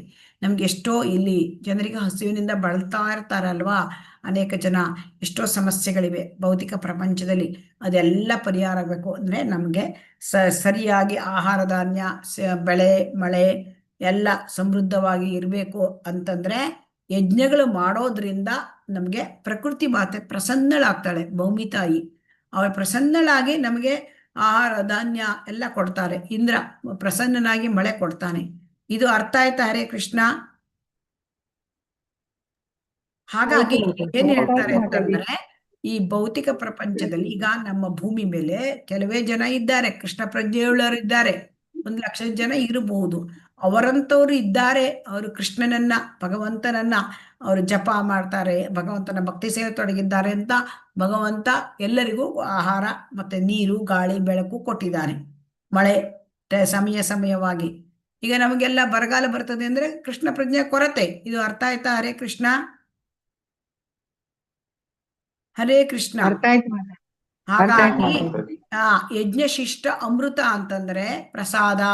ಭಗವಂತನಿಗಾಗಿ ನೈವೇದ್ಯ ಮಾಡಿ ಅದನ್ನ ಸ್ವೀಕಾರ ಮಾಡಿದ್ರೆ ಎಲ್ಲ ಪಾಪಗಳಿಂದ ಮುಕ್ತನಾಗ್ತಾರೆ. ಯಜ್ಞಶಿಷ್ಟ ಸಂತೋ ಮುಚ್ಯಂತೆ ಸರ್ವ ಕಿಲ್ ವಿಷಯಿ ಭುಂಜತೆ ತು ಅಘಂ ಪಾಪಂ ಹೇ ಪಚಂತಿ ಆತ್ಮ ಕಾರಣಾತ್. ಭಗವಂತನಿಗಾಗಿ ನಾವು ಭೋಗ ಮಾಡಿ ಅದನ್ನು ಕೊಟ್ಟು ನಾವು ತಿಂದ್ರೆ ಅದು ಅಮೃತ ಆಗತ್ತೆ. ಅದು ಬಿಟ್ಟು ನಾವು ನಮಗೋಸ್ಕರ ಆಹಾರ ಮಾಡಿದ್ರೆ ಅದನ್ನ ತಿಂದ್ರೆ ಏನಾಗತ್ತೆ? ಅದು ಪಾಪ. ಅದೇ ಪಾಪ ತಿಂದ್ರೆ ನಮಗೆ ಅದನ್ನ ಅನುಭವಿಸ್ಬೇಕಾಗತ್ತೆ. ಸೊ ಹಾಗಾಗಿ ಯಜ್ಞದ ಮನೋಭಾವ ಇಲ್ಲದೆ ಸ್ವಾರ್ಥಿಯಾಗಿದ್ರೆ ಮನುಷ್ಯ ಈ ಭೂಮಿ ಮೇಲೂ ಅವನಿಗೆ ಸುಖ ಇಲ್ಲ, ಅವನಿಗೆ ಆರೋಗ್ಯ ಮತ್ತೆ ಶಾಂತಿ ನೆಮ್ಮದಿ ಇಲ್ಲ. ಅದನ್ನೇ ಇಲ್ಲಿ ಹೇಳ್ತಾ ಇದ್ದಾರೆ. ಈ ಜನ್ಮದಲ್ಲಿ ಸುಖಿಯಾಗಿರ್ಲಾರ ಅಂದ್ರೆ ಅವನಿಗೆ ನೆಮ್ಮದಿ ಆರೋಗ್ಯ ಮತ್ತೆ ಸುಖ ಇದು ಸಿಕ್ಕೋದಿಲ್ಲ. ಅವನಿಗೆ ಈ ಭೂಮಿ ಮೇಲೆ ಸಿಕ್ಲಿಲ್ಲ ಅಂದ್ರೆ, ಈ ಒಂದು ಭೂಮಿ ಮೇಲೆ ಸಿಕ್ಲಿಲ್ಲ ಅಂದ್ರೆ ಮೇಲೆ ಸ್ವರ್ಗಲೋಕದಲ್ಲಿ ಅವನು ಏನ್ ಪಡ್ಕೊಳಕ್ ಸಾಧ್ಯ, ಅಥವಾ ಭಗವದ್ಧಾಮಕ್ಕೆ ಅವನಿಗೆ ಹೋಗ್ಲಿಕ್ಕೆ ಹೇಗೆ ಸಾಧ್ಯ ಅಂತ ಹೇಳ್ತಾರೆ. ಸೊ ಹಾಗಾಗಿ ಕಲಿಯುಗದಲ್ಲಿ ನಮಗೆ ಹರಿನಾಮ ಸಂಕೀರ್ತನೆಯೇ ನಮಗೆ ಇಂಪಾರ್ಟೆಂಟ್. ಕಲಿಯುಗದಲ್ಲಿ ಏನು ಕೃಷ್ಣ ಪ್ರಜ್ಞೆ ಅಂದರೆ Krishna chanting, dancing and eating Krishna ಪ್ರಸಾದ. ಅಂದ್ರೆ ಚಾಂಟಿಂಗ್ ಅಂತಂದ್ರೆ ಜಪ ಯಜ್ಞ, ನಾವು ಜಪ ಮಾಡ್ತೇವಲ್ಲ ಅದು ಯಜ್ಞ ಜಪ. ಆಮೇಲೆ ಕೃಷ್ಣ ಸಂಕೀರ್ತನ, ಅದನ್ನು ಒಟ್ಟಿಗೆ ಎಲ್ಲರೂ ಕೂಡ್ಕೊಂಡು ಹೇಳಿದ್ರೆ ಅದು ಸಂಕೀರ್ತನ. ಆಮೇಲೆ ಕೃಷ್ಣ ಪ್ರಸಾದ ಸೇವನೆ. ಸೊ ಇದು ನಮಗೆ ಈ ಕಲಿಯುಗಕ್ಕೆ ಅತ್ಯಂತ ಸುಲಭವಾದ ಯಜ್ಞ ಜಪಯಜ್ಞ, ಆಮೇಲೆ ಕೃಷ್ಣ ಪ್ರಸಾದ ಸೇವನೆ. ಸೊ ಹಾಗಾಗಿ ನಾವು ಯಜ್ಞ ಮಾಡ್ಬೇಕು ಅಂದ್ರೆ ಏನ್ ಮಾಡ್ಬೇಕು? ಹರೇ ಕೃಷ್ಣ. ಮೂರನ್ನು ಮಾಡ್ಬೇಕು ನಾವು. ಏನೇನ್ ಮಾಡ್ಬೇಕು? ಅದೇ ಪ್ರಸಾದ ಸೇವನೆ, ಸಂಕೀರ್ತನ, ಜಪ. ಇದನ್ನ ನಾವು ಮಾಡಿದ್ರೆ ನಾವು ಯಜ್ಞ ಮಾಡ್ದಂಗೆ. ನಾವು ಯಜ್ಞ ಮಾಡೋದಂದ್ರೆ ಬೇರೆ ಏನು ಈ ತರ ಅಲ್ಲ, ಈ ತರವಾಗಿ. ಸೊ ಹಾಗಾಗಿ ನಾವು ಏನ್ ಕೆಲಸ ಮಾಡ್ತೇವೆ ಅದನ್ನೆಲ್ಲನೂ ಭಗವಂತನಿಗಾಗಿ ಅರ್ಪಿಸುವ ಯಜ್ಞ ಅಂತ ನಾವು ಮಾಡಬೇಕು. ಅದು ಬಿಟ್ಟು ನಾವು ಸ್ವಾರ್ಥಕ್ಕಾಗಿ ಮಾಡ್ಕೊಂಡ್ರೆ, ಇಲ್ಲಿ ಭಗವಂತ ಏನ್ ಹೇಳ್ತಾ ಇದ್ದಲ್ಲಿ, ನಾವು ಸ್ವಾರ್ಥಕ್ಕಾಗಿ ಮಾಡಿದರೆ ಈ ಜನ್ಮದಲ್ಲೂ ಸುಖ ಇಲ್ಲ. ಈಗ ನಾವು ಈ ಭೂಮಿ ಮೇಲೆ ಸುಖದಲ್ಲಿ ಇರ್ಬೇಕು ಅಂತ ನಾವು ಮಾಡ್ತೇವೆ, ಅದು ಇರೋದಿಲ್ಲ. ಆಮೇಲೆ ಪರದಲ್ಲೂ ಇಲ್ಲ, ಪರಲೋಕ ಅವನು ಮುಂದೆ ಯಾವ ಯಾವ ಲೋಕಕ್ಕೆ ಹೋಗ್ತಾನೆ ಗೊತ್ತಿಲ್ಲ, ಅಲ್ಲೂ ಕೂಡ ಸುಖ ಇಲ್ಲ ಅವನಿಗೆ. ಕೃಷ್ಣ ಪ್ರಜ್ಞೆಗೆ ಹೇಗೆ ಬರ್ತಾನೆ ಅವನು? ಸೊ ಹಾಗಾಗಿ ಇಲ್ಲಿ ನಮ್ಗೆ ಸುಲಭದ ಮಾರ್ಗ ಶ್ರೀಲ ಪ್ರಭುಪಾದರು ಕೊಟ್ಟಿದ್ದಾರೆ. ಸೊ ಅದಕ್ಕೆ ನಮ್ಗೆ ನಾವೆಲ್ಲ ತುಂಬಾ ಅದೃಷ್ಟವಂತರು. ನಮ್ಗೆ ನಾಮನಿಷ್ಠ ಪ್ರಭು ಅಂತವರು ಸಿಕ್ಕಿದ್ದಾರೆ. ನಮಗೆ ಇಷ್ಟೆಲ್ಲ ಜನರಿಗೆ 10 ಲಕ್ಷ ಜನರಿಗೆ ಭಗವದ್ಗೀತೆ ಕೊಟ್ಟಿದ್ದಾರೆ ಅಲ್ವಾ? ಹರೇ ಕೃಷ್ಣ. ನಮ್ಮನ್ನ ನಾವು ಪುಣ್ಯವಂತರು ತಿಳ್ಕೊಬೇಕಲ್ವಾ? ಹರೇ ಕೃಷ್ಣ. ಮತ್ತೆ ಈ ಭಗವದ್ಗೀತೆ ತರಗತಿಗೆ ಬಂದ್ಕೊಂಡು ನಮ್ಗೆ ಅರ್ಥ ಆಗಿದೆ. ನಾವು ಏನೋ ಕೃಷ್ಣ ಪ್ರಸಾದ ತಿನ್ನಬೇಕು, ನಾವು ಜಪ ಮಾಡಬೇಕು, ನಾವು ಭಕ್ತರ ಸಂಘದಲ್ಲಿ ಇರಬೇಕು, ಭಗವಂತನ ಮಂಗಳಾರತಿ ಅಟೆಂಡ್ ಆಗ್ಬೇಕು, ದೇವಸ್ಥಾನಕ್ಕೆ ಸೇವೆಗೆ ಬರಬೇಕು. ಇದೆಲ್ಲ ನಮ್ಗೆ ಹೇಗೆ ಗೊತ್ತಾಯ್ತು? ಗೊತ್ತಾಯ್ತು, ಭಗವದ್ಗೀತೆ ತರಗತಿಗೆ ಬಂದು ಗೊತ್ತಾಯ್ತು. ಸೊ ಅದನ್ನ ನಮಗೆ ಭಕ್ತರ ಮೂಲಕ ಸಿಗುತ್ತೆ. ಶ್ರೀರಾಮನಿಷ್ಠ ಪ್ರಭುಜಿ ಅಂತಹ ಅವರು ಭಕ್ತ ಕರುಣಾಳುಗಳು, ಅವರಂತವರು ನಮಗೆ ಇದೆಲ್ಲ ಅವಕಾಶ ಮಾಡಿಕೊಟ್ಟಿದ್ದಾರೆ. ಸೊ ಹಾಗಾಗಿ ಇದನ್ನ ನಾವು ತಿಳ್ಕೊಂಡು ನಮ್ಮ ಜೀವನವನ್ನು ಇದನ್ನ ಅಳವಡಿಸ್ಕೊಳ್ಬೇಕು. ಸೊ ಹಾಗಾಗಿ ಇದನ್ನ ಯಾಕೆ ಇಲ್ಲಿ ವಿವಿಧ ಯಜ್ಞಗಳನ್ನ ನಮ್ಗೆ ಹೇಳಿದ್ದಾರೆ ಆ ಭಗವದ್ಗೀತೆಯಲ್ಲಿ ಅಂತಂದ್ರೆ, ಸ್ವಾಧ್ಯಾಯ ಯಜ್ಞ, ಜಪ ಇದು ಏನಂತಂದ್ರೆ ದ್ರವ್ಯ ಯಜ್ಞ, ಜ್ಞಾನ ಯಜ್ಞ, ಯೋಗ ಯಜ್ಞ, ಇದನ್ನ ತಪೋ ಯಜ್ಞ, ಈ ರೀತಿಯಾಗಿ ಯಾಕೆ ಹೇಳಿದ್ರು ಭಗವಂತ ಅಂತಂದ್ರೆ, ಎಲ್ಲರೂ ಕೂಡ ಒಂದೇ ರೀತಿ ಇರೋಲ್ಲ, ವಿಭಿನ್ನ ರೀತಿಯ ವ್ಯಕ್ತಿಗಳು ಜಗತ್ತಲ್ಲಿ ಇರುತ್ತಾರೆ ಅಲ್ವಾ? ಜಗತ್ತಲ್ಲಿ ಇರೋದ್ರಿಂದ ಎಲ್ಲರ ಸ್ವಭಾವ ಒಂದೇ ತರ ಇರೋದಿಲ್ಲ. ಪ್ರತಿಯೊಬ್ಬರ ಆಲೋಚನೆ, ಅವರ ಗುಣ, ಅವರ ಕರ್ಮ ಬೇರೆ ಬೇರೆ ಆಗಿರುತ್ತೆ. ಸೊ ಅವಾಗ ಈ ವೇದಗಳು ಬೇರೆ ಬೇರೆ ಜನರದ ಗುಣ, ಅವರ ಸ್ವಭಾವಗಳಿಗೆ ಹೊಂದಿಕೆ ಆಗುವಂತೆ ಈ ಬೇರೆ ಬೇರೆ ಯಜ್ಞ ಕೊಟ್ಟಿದ್ದಾರೆ. ಆದ್ರೆ ಇವೆಲ್ಲ ಯಾವ ರೀತಿ ಇರುತ್ತೆ ಅಂದ್ರೆ, ಶಾರೀರಿಕ ಮಟ್ಟ ಅಂದ್ರೆ ಬಾಡಿಲಿ ಲೆವೆಲ್ಲು, ಮಾನಸಿಕ ಮಟ್ಟ ಅಂದ್ರೆ ಮೈಂಡ್ ಲೆವೆಲ್ಲು, ಮತ್ತೆ ಬುದ್ಧಿಯ ಮಟ್ಟ ಅಂದ್ರೆ ಇಂಟೆಲಿಜೆಂಟ್ ಲೆವೆಲ್ಲು. ಇಲ್ಲಿ ಅದರಲ್ಲಿ ಈ ಯಜ್ಞಗಳು ಬರುತ್ತೆ. ಯಾವುದು? ದ್ರವ್ಯ ಯಜ್ಞ, ಪ್ರಾಣಾಯಾಮ. ಈ ಶಾರೀರಿಕದಲ್ಲಿ ಏನ್ ಬರುತ್ತೆ? ದ್ರವ್ಯ ಯಜ್ಞ, ಪ್ರಾಣಾಯಾಮ ಮಾಡೋದು, ಉಪವಾಸ ಮಾಡೋದು, ಇವೆಲ್ಲ ಶಾರೀರಿಕ. ಮಾನಸಿಕದಲ್ಲಿ ಏನ್ ಬರುತ್ತೆ? ಧ್ಯಾನ ಯೋಗ, ಅಷ್ಟಾಂಗ ಬರುತ್ತೆ. ಬೌದ್ಧಿಕದಲ್ಲಿ ಏನ್ ಬರುತ್ತೆ? ಈ ಶಾಸ್ತ್ರಗಳ ಅಧ್ಯಯನ, ಜ್ಞಾನವನ್ನು ಸಂಪಾದನೆ ಮಾಡೋದು. ಆದರೆ ಕೃಷ್ಣ ಪ್ರಜ್ಞೆ ಏನು? ಕೃಷ್ಣ ಪ್ರಜ್ಞೆ ಏನು? ಇವುಗಳನ್ನ ಮೀರಿದ್ದು. ಇದು ಅರ್ಥ ಆಯ್ತಾ? ಹರೇ ಕೃಷ್ಣ.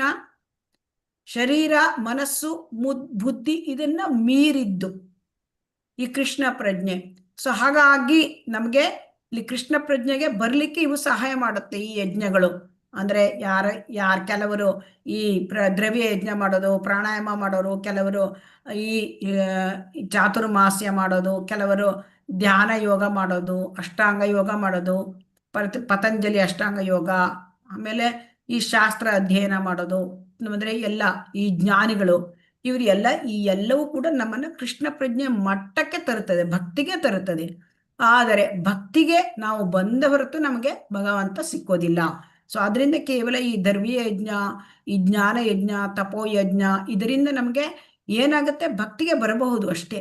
ಆದರೆ ಭಕ್ತಿಗೆ ಬರದೇ ಹೋದರೆ ನಮ್ಗೆ ಭಗವಂತ ಸಿಕ್ಕೋದಿಲ್ಲ. ಇದು ಅರ್ಥ ಆಯ್ತಾ? ಹರೇ ಕೃಷ್ಣ. ಹಾಗಾಗಿ ಎಲ್ಲ ಶಾರೀರಿಕ, ಮಾನಸಿಕ, ಭೌತಿಕ ಯಜ್ಞಗಳ ಗುರಿ ಏನು? ಭಕ್ತಿಗೆ ಬರುವುದು.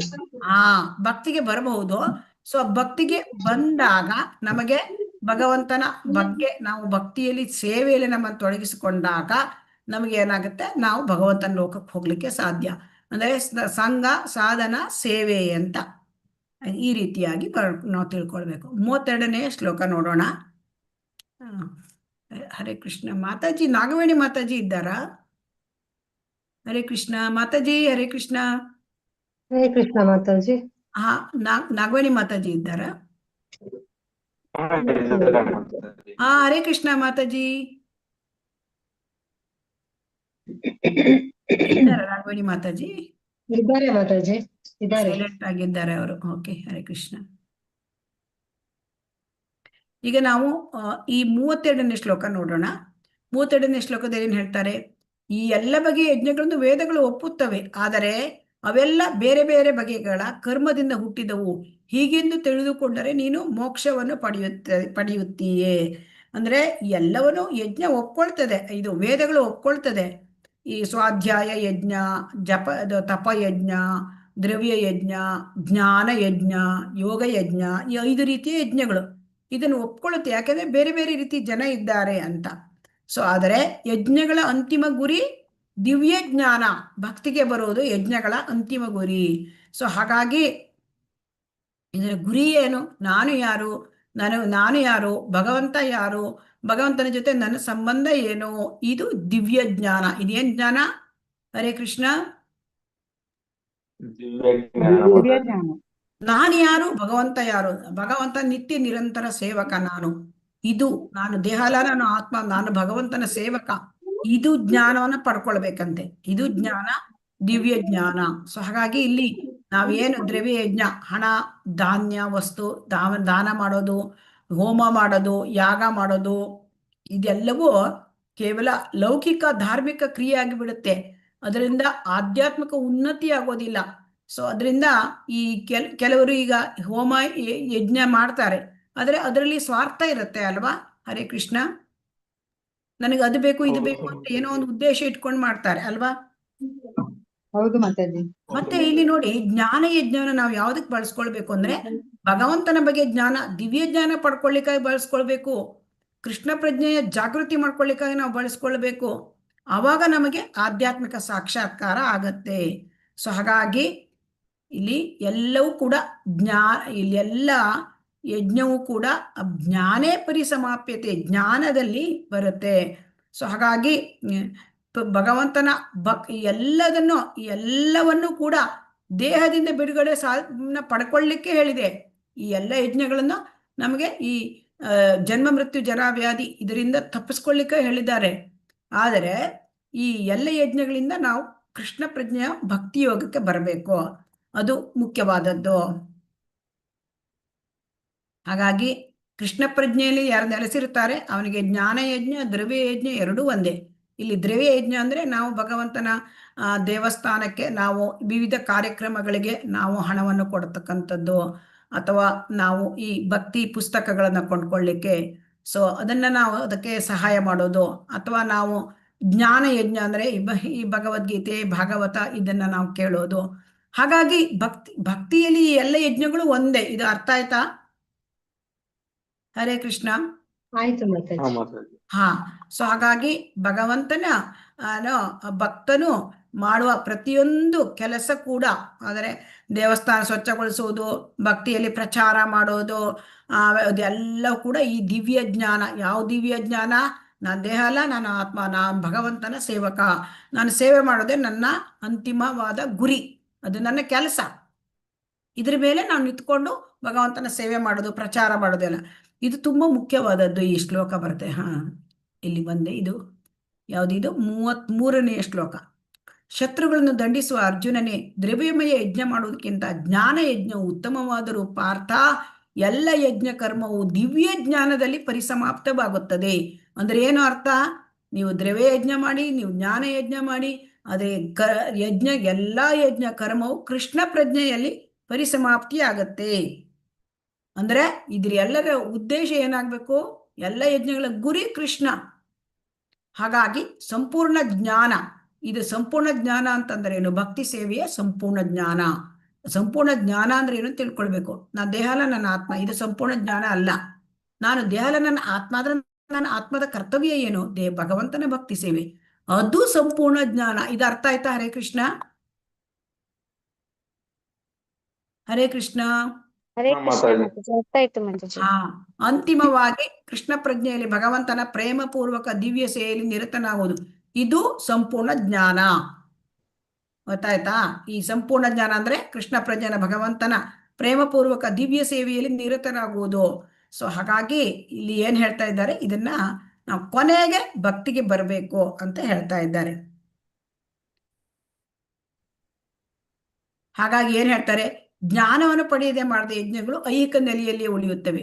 ನಮ್ಗೆ ಇದು ಗೊತ್ತಾಗದೆ ಹೋದರೆ, ಈ ಜ್ಞಾನ ಪಡ್ಕೊಳ್ಳದೆ ಹೋದ್ರೆ ನಾವು ಮಾಡೋದೆಲ್ಲ ಭೌತಿಕವಾಗಿ ಬಿಡುತ್ತೆ, ಅದರಿಂದ ಆಧ್ಯಾತ್ಮಿಕ ಲಾಭ ಸಿಕ್ಕೋಲ್ಲ. ಸೊ ಹಾಗಾಗಿ ನಾವು ನಿಜವಾದ ಜ್ಞಾನ ಪಡ್ಕೊಳ್ಬೇಕು ಅಂದ್ರೆ ಆಧ್ಯಾತ್ಮಿಕ ಜ್ಞಾನ. ಆಧ್ಯಾತ್ಮಿಕ ಜ್ಞಾನ ಅಂದ್ರೆ ದಿವ್ಯ ಜ್ಞಾನ. ದಿವ್ಯ ಜ್ಞಾನ ಅಂದ್ರೆ ನಾನು ಯಾರು, ಭಗವಂತ ಯಾರು, ನನಗೂ ಭಗವಂತನಿಗೆ ಏನ್ ಸಂಬಂಧ, ಇದು ದಿವ್ಯ ಜ್ಞಾನ. ಈ ದಿವ್ಯ ಜ್ಞಾನ ನಮ್ಮನ್ನ ಕೃಷ್ಣ ಪ್ರಜ್ಞೆಯ ಶಿಖರಕ್ಕೆ ಕೊಂಡೊಯ್ಯುತ್ತೆ. ಹಾಗಾಗಿ ಇಲ್ಲಿ ಈ ದಿವ್ಯ ಜ್ಞಾನ, ಜ್ಞಾನಯೋಗದ ಉದ್ದೇಶ ಏನು ಅಂತಂದ್ರೆ, ಜ್ಞಾನದಿಂದ ನೀನು ಸನ್ನದ್ಧನಾಗಿ ನೀನು ಯುದ್ಧ ಮಾಡುವಂತ ಭಗವಂತ ಅರ್ಜುನನಿಗೆ ಕೊನೆಗೆ ಹೇಳ್ತಾನೆ ನೋಡಿ. ಕೊನೆಯ ಶ್ಲೋಕದಲ್ಲಿ ಇದೆ, ಇವತ್ತು ನೋಡೋಣ. ಇದು ತುಂಬಾ ಮುಖ್ಯವಾದ ಶ್ಲೋಕ. ತದ್ವಿದ್ಧಿ ಪ್ರಣಿಪಾತೇನ ಪರಿಪ್ರಶ್ನೇನ ಸೇವಯ ಉಪದೇಕ್ಷ್ಯಂತಿ ತೇ ಜ್ಞಾನಂ ಜ್ಞಾನಿನಃ ತತ್ವದರ್ಶಿನಃ. ಇಲ್ಲಿ ತುಂಬಾ ಮುಖ್ಯವಾಗಿದೆ ಈ ಶ್ಲೋಕ. ಗುರುವಿನ ಬಳಿಗೆ ಹೋಗಿ, ಶ್ರೀಲ ಪ್ರಭುಪಾದ ಕಿ ಜೈ, ಗುರುವಿನ ಬಳಿಗೆ ಹೋಗಿ ಸತ್ಯವನ್ನು ತಿಳಿದುಕೊಳ್ಳಲು ಪ್ರಯತ್ನಿಸು. ನಮಗೆ ಸತ್ಯ ಗೊತ್ತಾಗುವುದಿಲ್ಲ. ಸತ್ಯ ಅಂದ್ರೆ ಏನು? ಹರೇ ಕೃಷ್ಣ. ಸತ್ಯ ಅಂದ್ರೆ ಏನು? ಸಾಕ್ಷಾತ್ಕಾರ ಪಡೆಯೋದು. ಸತ್ಯ ಅಂದ್ರೆ ಏನು? ಭಗವಂತನ ಬಗ್ಗೆ ತಿಳ್ಕೊಳ್ಬೇಕು. ಹೇಗೆ? ಗುರುವಿನ ಬಳಿಗೆ ಹೋಗ್ಬೇಕು. ಗುರುವಿಲ್ಲದೆ ನಮ್ಗೆ ಗೊತ್ತಾಗೋದಿಲ್ಲ. ತಿಳಿತದ್ಯಾ? ಭಗವದ್ಗೀತೆ ಪುಸ್ತಕ ಇದೆ ನಮ್ಮ ಹತ್ರ, ನಾವು ಓದ್ತೇವೆ. ಆದ್ರೆ ನಮಗೆ ಗುರುವಿನ ಮುಖಾಂತರ ಹೇಳಿದ್ರೆ ಅರ್ಥ ಆಗತ್ತಾ? ನಾವೇ ಓದಿದ್ರೆ ಅರ್ಥ ಆಗತ್ತಾ? ಗುರುವಿನ ಮುಖಾಂತರ ಅರ್ಥ ಆಗುತ್ತೆ ಮಾತಾಜಿ, ನಾವು ಓದಿದ್ರೆ ಏನು ಅರ್ಥ ಆಗಲ್ಲ. ನಮ್ಮ ಹತ್ರ ಪುಸ್ತಕ ಇದೆ. ಅದೇಗ್ ಗೊತ್ತಾ? ಏನು ಗೊತ್ತಾ? ಆಧ್ಯಾತ್ಮಿಕ ಜ್ಞಾನ ಅಂದ್ರೆ ಕಬ್ಬಿಣದ ಕಡಲೆ. ಕಬ್ಬಿಣದ ಕಡಲೆ ನಮ್ಗೆ ತಿನ್ಲಿಕ್ಕೆ ಆಗತ್ತಾ? ಆಗಲ್ಲ, ಆಗಲ್ಲ. ಸೊ ಅದಕ್ಕೆ ನಮ್ಗೆ ಗುರು ಬೇಕು. ಸೊ ಗುರು ಹತ್ರ ನಾವು ಹೋಗ್ಬೇಕು, ನಮ್ರನಾಗಿ ಅವರಿಗೆ ಪ್ರಶ್ನೆ ಮಾಡ್ಬೇಕು, ಆಮೇಲೆ ಅವರಿಗೆ ಸೇವೆ ಮಾಡ್ಬೇಕು. ಗುರುವಿನ ಸೇವೆ ಮಾಡ್ಬೇಕು, ಅವರಿಗೆ ಸೇವೆ ಮಾಡ್ಬೇಕು, ಅವರಿಗೆ ಪ್ರಶ್ನೆ ಮಾಡ್ಬೇಕು. ಅವರು ಆತ್ಮ ಸಾಕ್ಷಾತ್ಕಾರ ಪಡೆದಿದ್ದಾರೆ ಗುರು ಅಂದರೆ. ಅವರು ಗುರುವು ಭಗವಂತನನ್ನ ಕ್ಯಾರಿ ಮಾಡ್ತಾರೆ ಹೃದಯದಲ್ಲಿ. ಗುರುಗಳು, ಅವರು ಸಂಪ್ರದಾಯದಿಂದ ಬಂದ ಗುರುಗಳು ಹೃದಯದಲ್ಲಿ ಕೃಷ್ಣನನ್ನ ಇಟ್ಕೊಂಡಿರ್ತಾರೆ. ಆಯ್ತಾ? ಸೊ ಹಾಗಾಗಿ ಅವರು ಕೃಷ್ಣನ ನಮಗೆ ಕೊಡಬಲ್ಲರು. ಈಗ ಯಾರ ಹತ್ರ ಕೃಷ್ಣ ಇರ್ತಾನೆ ಅವನನ್ನು ನಮ್ಗೆ ಕೊಡು. ಯಾರ ಹತ್ರ ಏನು ವಸ್ತು ಇದೆ ಅದನ್ನು ಕೊಡ್ಬೋದು ಅಲ್ವಾ? ಯಾರ ಹತ್ರ ಆ ವಸ್ತು ಇಲ್ಲದಿದ್ರೆ ಕೊಡ್ಲಿಕ್ಕೆ ಆಗತ್ತಾ? ನಿರಾಕಾರಗಳ ಜೊತೆ ಹೋಗಿ ಕೃಷ್ಣ ಕೊಡೋದ್ರೆ ಆಗತ್ತಾ? ಹರೇ ಕೃಷ್ಣ. ಇಲ್ಲ. ಸೊ ಹಾಗಾಗಿ ಪರಂಪರೆಯಿಂದ ಬಂದ ಗುರು ಹೃದಯದಲ್ಲಿ ಕೃಷ್ಣನನ್ನು ಕ್ಯಾರಿ ಮಾಡ್ತಾರೆ. ಹಾಗಾಗಿ ನಮಗೆ ಕೃಷ್ಣನನ್ನು ಅವರು ಕೊಡಬಲ್ಲರು. ಸೊ ಅದಕ್ಕೆ ಇಲ್ಲಿ ಮುಖ್ಯವಾಗಿ ಶ್ರೀಲ ಪ್ರಭುಪಾದರು ಈ ಭಾವಾರ್ಥ ನೀವು ಓದ್ಬೇಕು. ತುಂಬಾ ಚೆನ್ನಾಗಿದೆ. ಅಂದ್ರೆ ನಾವು ಪ್ರಣಿಪಾತೇನ, ಸೊ ಪ್ರಣಿಪಾತೇನ ಅಂದ್ರೆ ಶರಣಾಗತಿ ಆಗ್ಬೇಕು. ಪ್ರಣಿಪಾತ ಅಂದ್ರೆ ಶರಣಾಗತಿ, ಗುರುವಿನ ಬಳಿ ಹೋಗಿ ಶರಣಾಗತಿ ಆಗ್ಬೇಕು. ಸೊ ಅಲ್ಲಿ ಗುರುವಿನ ಬಳಿ ನಾವು, ಗುರು ಅಂದ್ರೆ ಸಂಪ್ರದಾಯದಿಂದ ಬಂದ ಗುರು, ಸುಮ್ಮನೆ ಬೋಗಸ್ ಗುರು ಅಲ್ಲ. ಬೋಗಸ್ ಗುರು ಅಂದ್ರೆ ಸಂಪ್ರದಾಯ ಇಲ್ಲ. ಸಂಪ್ರದಾಯ ಇಲ್ಲ ಅಂದ್ರೆ, ಸಂಪ್ರದಾಯ ಅಂದ್ರೆ ಭಗವಂತ ಅದಕ್ಕೆ ಮೂಲ ಆಕಾರ ಆಗಿರಬೇಕು, ಕೃಷ್ಣ. ಸೊ ಭಗವಂತ ಅವ್ರ ಗುರುಗಳ ಹತ್ರ ಹೋಗಿ ನಾವು ನಮಸ್ಕಾರ ಮಾಡಿ ಏನ್ ಹೇಳ್ಬೇಕು, ನಾನು ಅಜ್ಞಾನಿ, ನನಗೆ ಜ್ಞಾನ ದಾರಿ ತೋರಿಸಿ, ನನಗೆ ಗೊತ್ತಿಲ್ಲ, ನನಗೆ ಏನು ತಿಳುವಳಿಕೆ ಇಲ್ಲ, ನನಗೆ ದಾರಿ ತೋರಿಸಿ ಅಂತ ನಾವು ಪ್ರಾರ್ಥನೆ ಮಾಡ್ಕೊಳ್ಬೇಕು. ಆಮೇಲೆ ಪರಿಪ್ರಶ್ನೆಯನ್ನ, ಅವರ ಸೇವೆ ಮಾಡಬೇಕು. ಬರೇ ಪ್ರಶ್ನೆ ಕೇಳೋದು ಒಂದೇ ಅಲ್ಲ. ಪ್ರಶ್ನೆ ಕೇಳೋದು ಅಂದ್ರೆ ಗುರುಗಳನ್ನ ಪರೀಕ್ಷೆ ಮಾಡ್ಲಿಕ್ಕಾಗಿ ಪ್ರಶ್ನೆ ಕೇಳೋದಿಲ್ಲ, ವಾದ ಮಾಡ್ಲಿಕ್ಕಾಗಿ ಪ್ರಶ್ನೆ ಕೇಳೋದಿಲ್ಲ, ನನಗೆ ಜ್ಞಾನ ಇದೆ ಅಂತ ತೋರಿಸ್ಕೊಳ್ಲಿಕ್ಕಾಗಿ ಅಲ್ಲ. ಏನಕ್ಕೆ? ನನಗೆ ಸತ್ಯ ತಿಳ್ಕೊಳ್ಬೇಕು, ದೇವರು ಅಂದ್ರೆ ಯಾರು, ನಾನಂದ್ರೆ ಏನು, ನನಗೆ ಪ್ರಕೃತಿ ಅಂದ್ರೆ ಸತ್ಯ ತಿಳ್ಕೊಳ್ಬೇಕು. ಸೊ ವಿನಮ್ರತೆಯಿಂದ ಗುರುವಿನ ಹತ್ರ ನಾವು ಹೇಗಿರ್ಬೇಕು, ತುಂಬಾ ವಿನಮ್ರತೆಯಿಂದ ಇರಬೇಕು, ಗೌರವದಿಂದ ಪ್ರಶ್ನೆ ಕೇಳಬೇಕು. ಆಮೇಲೆ ಪ್ರಶ್ನೆ ಕೇಳಿದ್ರೆ ಸಾಲದು, ಗುರುಗಳ ಆದೇಶ ಪಾಲನೆ ಮಾಡಬೇಕು, ಗುರುಗಳ ಸೇವೆ ಮಾಡಬೇಕು. ಆ ಸೇವಾ ಮನೋಭಾವನೆ ನೋಡಿ ಅಂದ್ರೆ ಗುರುಗಳು ಪ್ರಸನ್ನರಾಗ್ತಾರೆ. ಗುರುಗಳು ಪ್ರಸನ್ನರಾದಾಗ ಏನಾಗುತ್ತೆ, ದಿವ್ಯ ಜ್ಞಾನವನ್ನು ಅವರು ಕೊಡ್ತಾರೆ ಶಿಷ್ಯ ಮತ್ತು ಗುರುಗಳ ನಡುವೆ ಸಂಭಾಷಣೆ ಆಗತ್ತೆ. ಸೊ ಅವಾಗ ಕೊಡ್ತಾರೆ. ಸೊ ಅದಕ್ಕೆ ಶ್ರೀಲ ಪ್ರಭುಪಾದರಲ್ಲಿ ಏನ್ ಹೇಳ್ತಾರೆ, ಶಿಷ್ಯಸ್ಥೇ ಅಹಂ, ಭಗವಂತನಿಂದ ಬಂದಿರತಕ್ಕಂಥ ಈ ಜ್ಞಾನವನ್ನ, ಅದು ಪರಂಪರೆಯ ಮೂಲಕ ಬಂದಿರುತ್ತೆ. ಜ್ಞಾನ ಅಂದ್ರೆ ಪರಂಪರೆಯಿಂದ ಬಂದಿರೋದು. ಪರಂಪರೆ ಅಂದ್ರೆ ಈ ಗುರುಗಳಿಗೆ, ನಾವು ಯಾವ ಗುರು ಹತ್ರ ಹೋಗ್ತೇವೆ ಆ ಗುರುಗಳಿಗೆ ಅವ್ರ ಗುರುಗಳು ತಿಳಿಸಿರ್ತಾರೆ, ಅವರ ಗುರುಗಳಿಗೆ ಅವರ ಗುರುಗಳು ತಿಳಿಸಿರ್ತಾರೆ, ಅವರ ಗುರುಗಳಿಗೆ ಅವರ ಗುರುಗಳು, ಹೀಗೆ ಅದು ಕೊನೆಗೆ ಇದು ಬರುತ್ತೆ. ಯಾರಿಗೆ ಬರುತ್ತೆ? ಅದು ಭಗವಂತನ ಪಾದಕ್ಕೆ ಬರುತ್ತೆ. ಭಗವಂತನಿಂದ ಬ್ರಹ್ಮನಿಗೆ ತಿಳಿಸಿದ, ಬ್ರಹ್ಮನಿಂದ ನಾರದರಿಂದ ಮತ್ತೆ ಇದು ವ್ಯಾಸದೇವರಿಗೆ ಬಂತು, ವ್ಯಾಸದೇವರಿಂದ ಶುಕಮುನಿಗಳಿಗೆ ಬಂತು, ಹೀಗೆ ಬರ್ತಾನೆ ಇದೆ ಇಳ್ಕೊಂಡು ಕೆಳಗೆ. ಸೊ ಹಾಗಾಗಿ ನಮಗೆ ಪ್ರಭುಪಾದರಿಂದ ಬರ್ತಾ ಇದೆ. ಸೊ ಪ್ರಭುಪಾದರ ಕೆಳಗೆ ಪ್ರಭುಪಾದರ ಶಿಷ್ಯರು ಅನೇಕ ಗುರುಗಳಿದ್ದಾರೆ, ಅವ್ರ ಹತ್ರ ನಾವು ದೀಕ್ಷೆ ತಗೊಂಡ್ರೆ ನಮ್ಗೆ ಅವರಿಂದ ನಾವು ತಿಳ್ಕೊಳ್ಬೇಕು, ಅವರಿಂದ ಶಿಕ್ಷಾ ಗುರುಗಳನ್ನು ಕೂಡ ನಾವು ತಿಳ್ಕೊಳ್ಬೇಕು.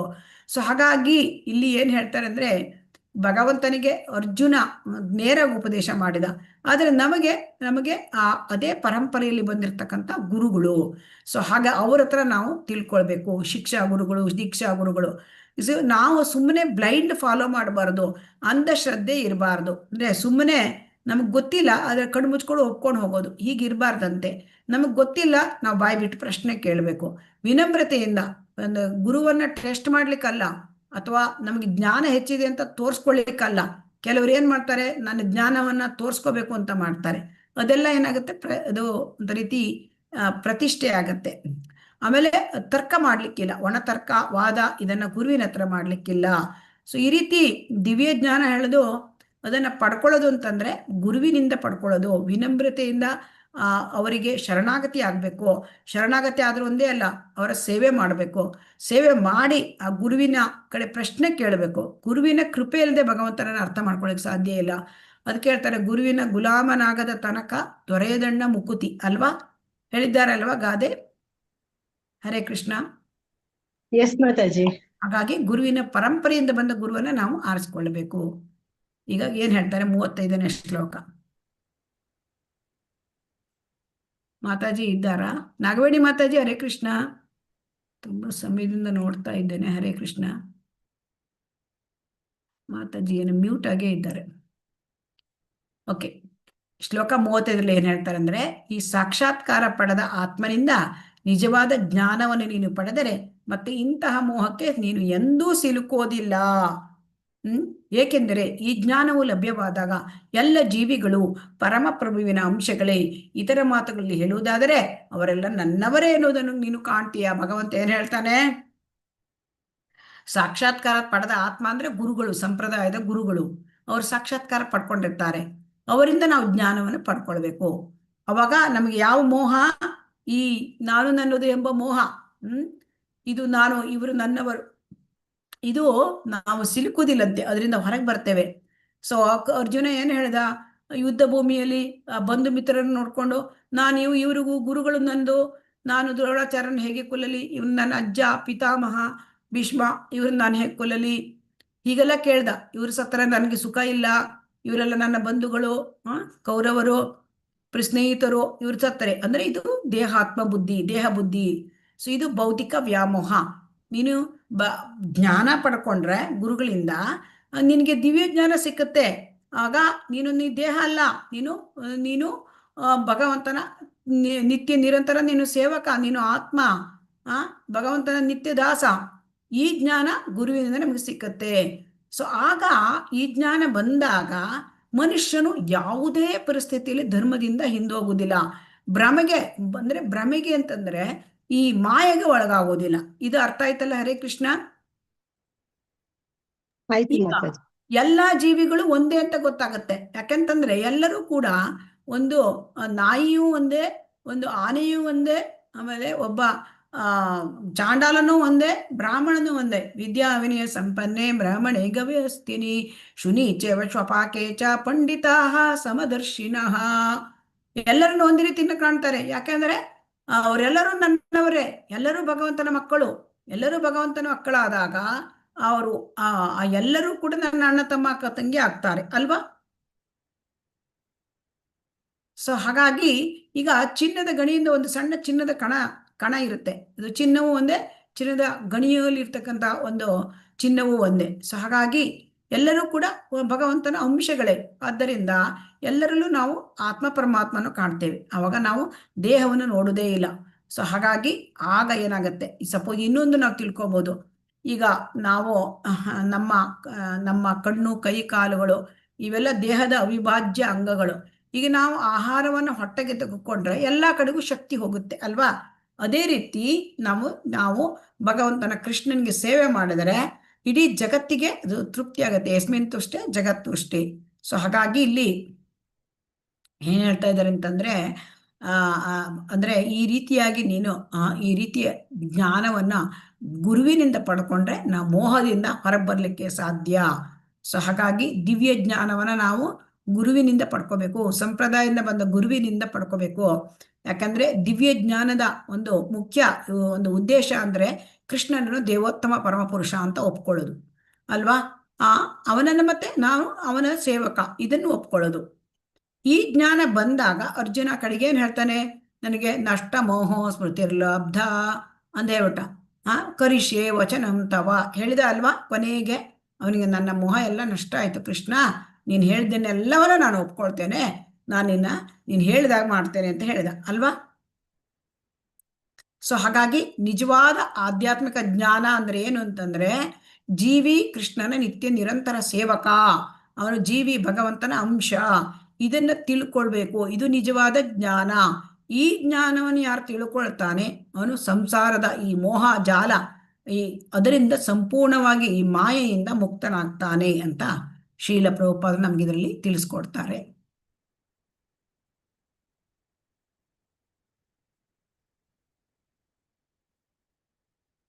ಸೊ ಹಾಗಾಗಿ ಮುಕ್ತಿರಿತ್ವ ಅನ್ಯತಾ ರೂಪಂ ಸ್ವರೂಪೇಣ ವ್ಯವಸ್ಥಿತಿ.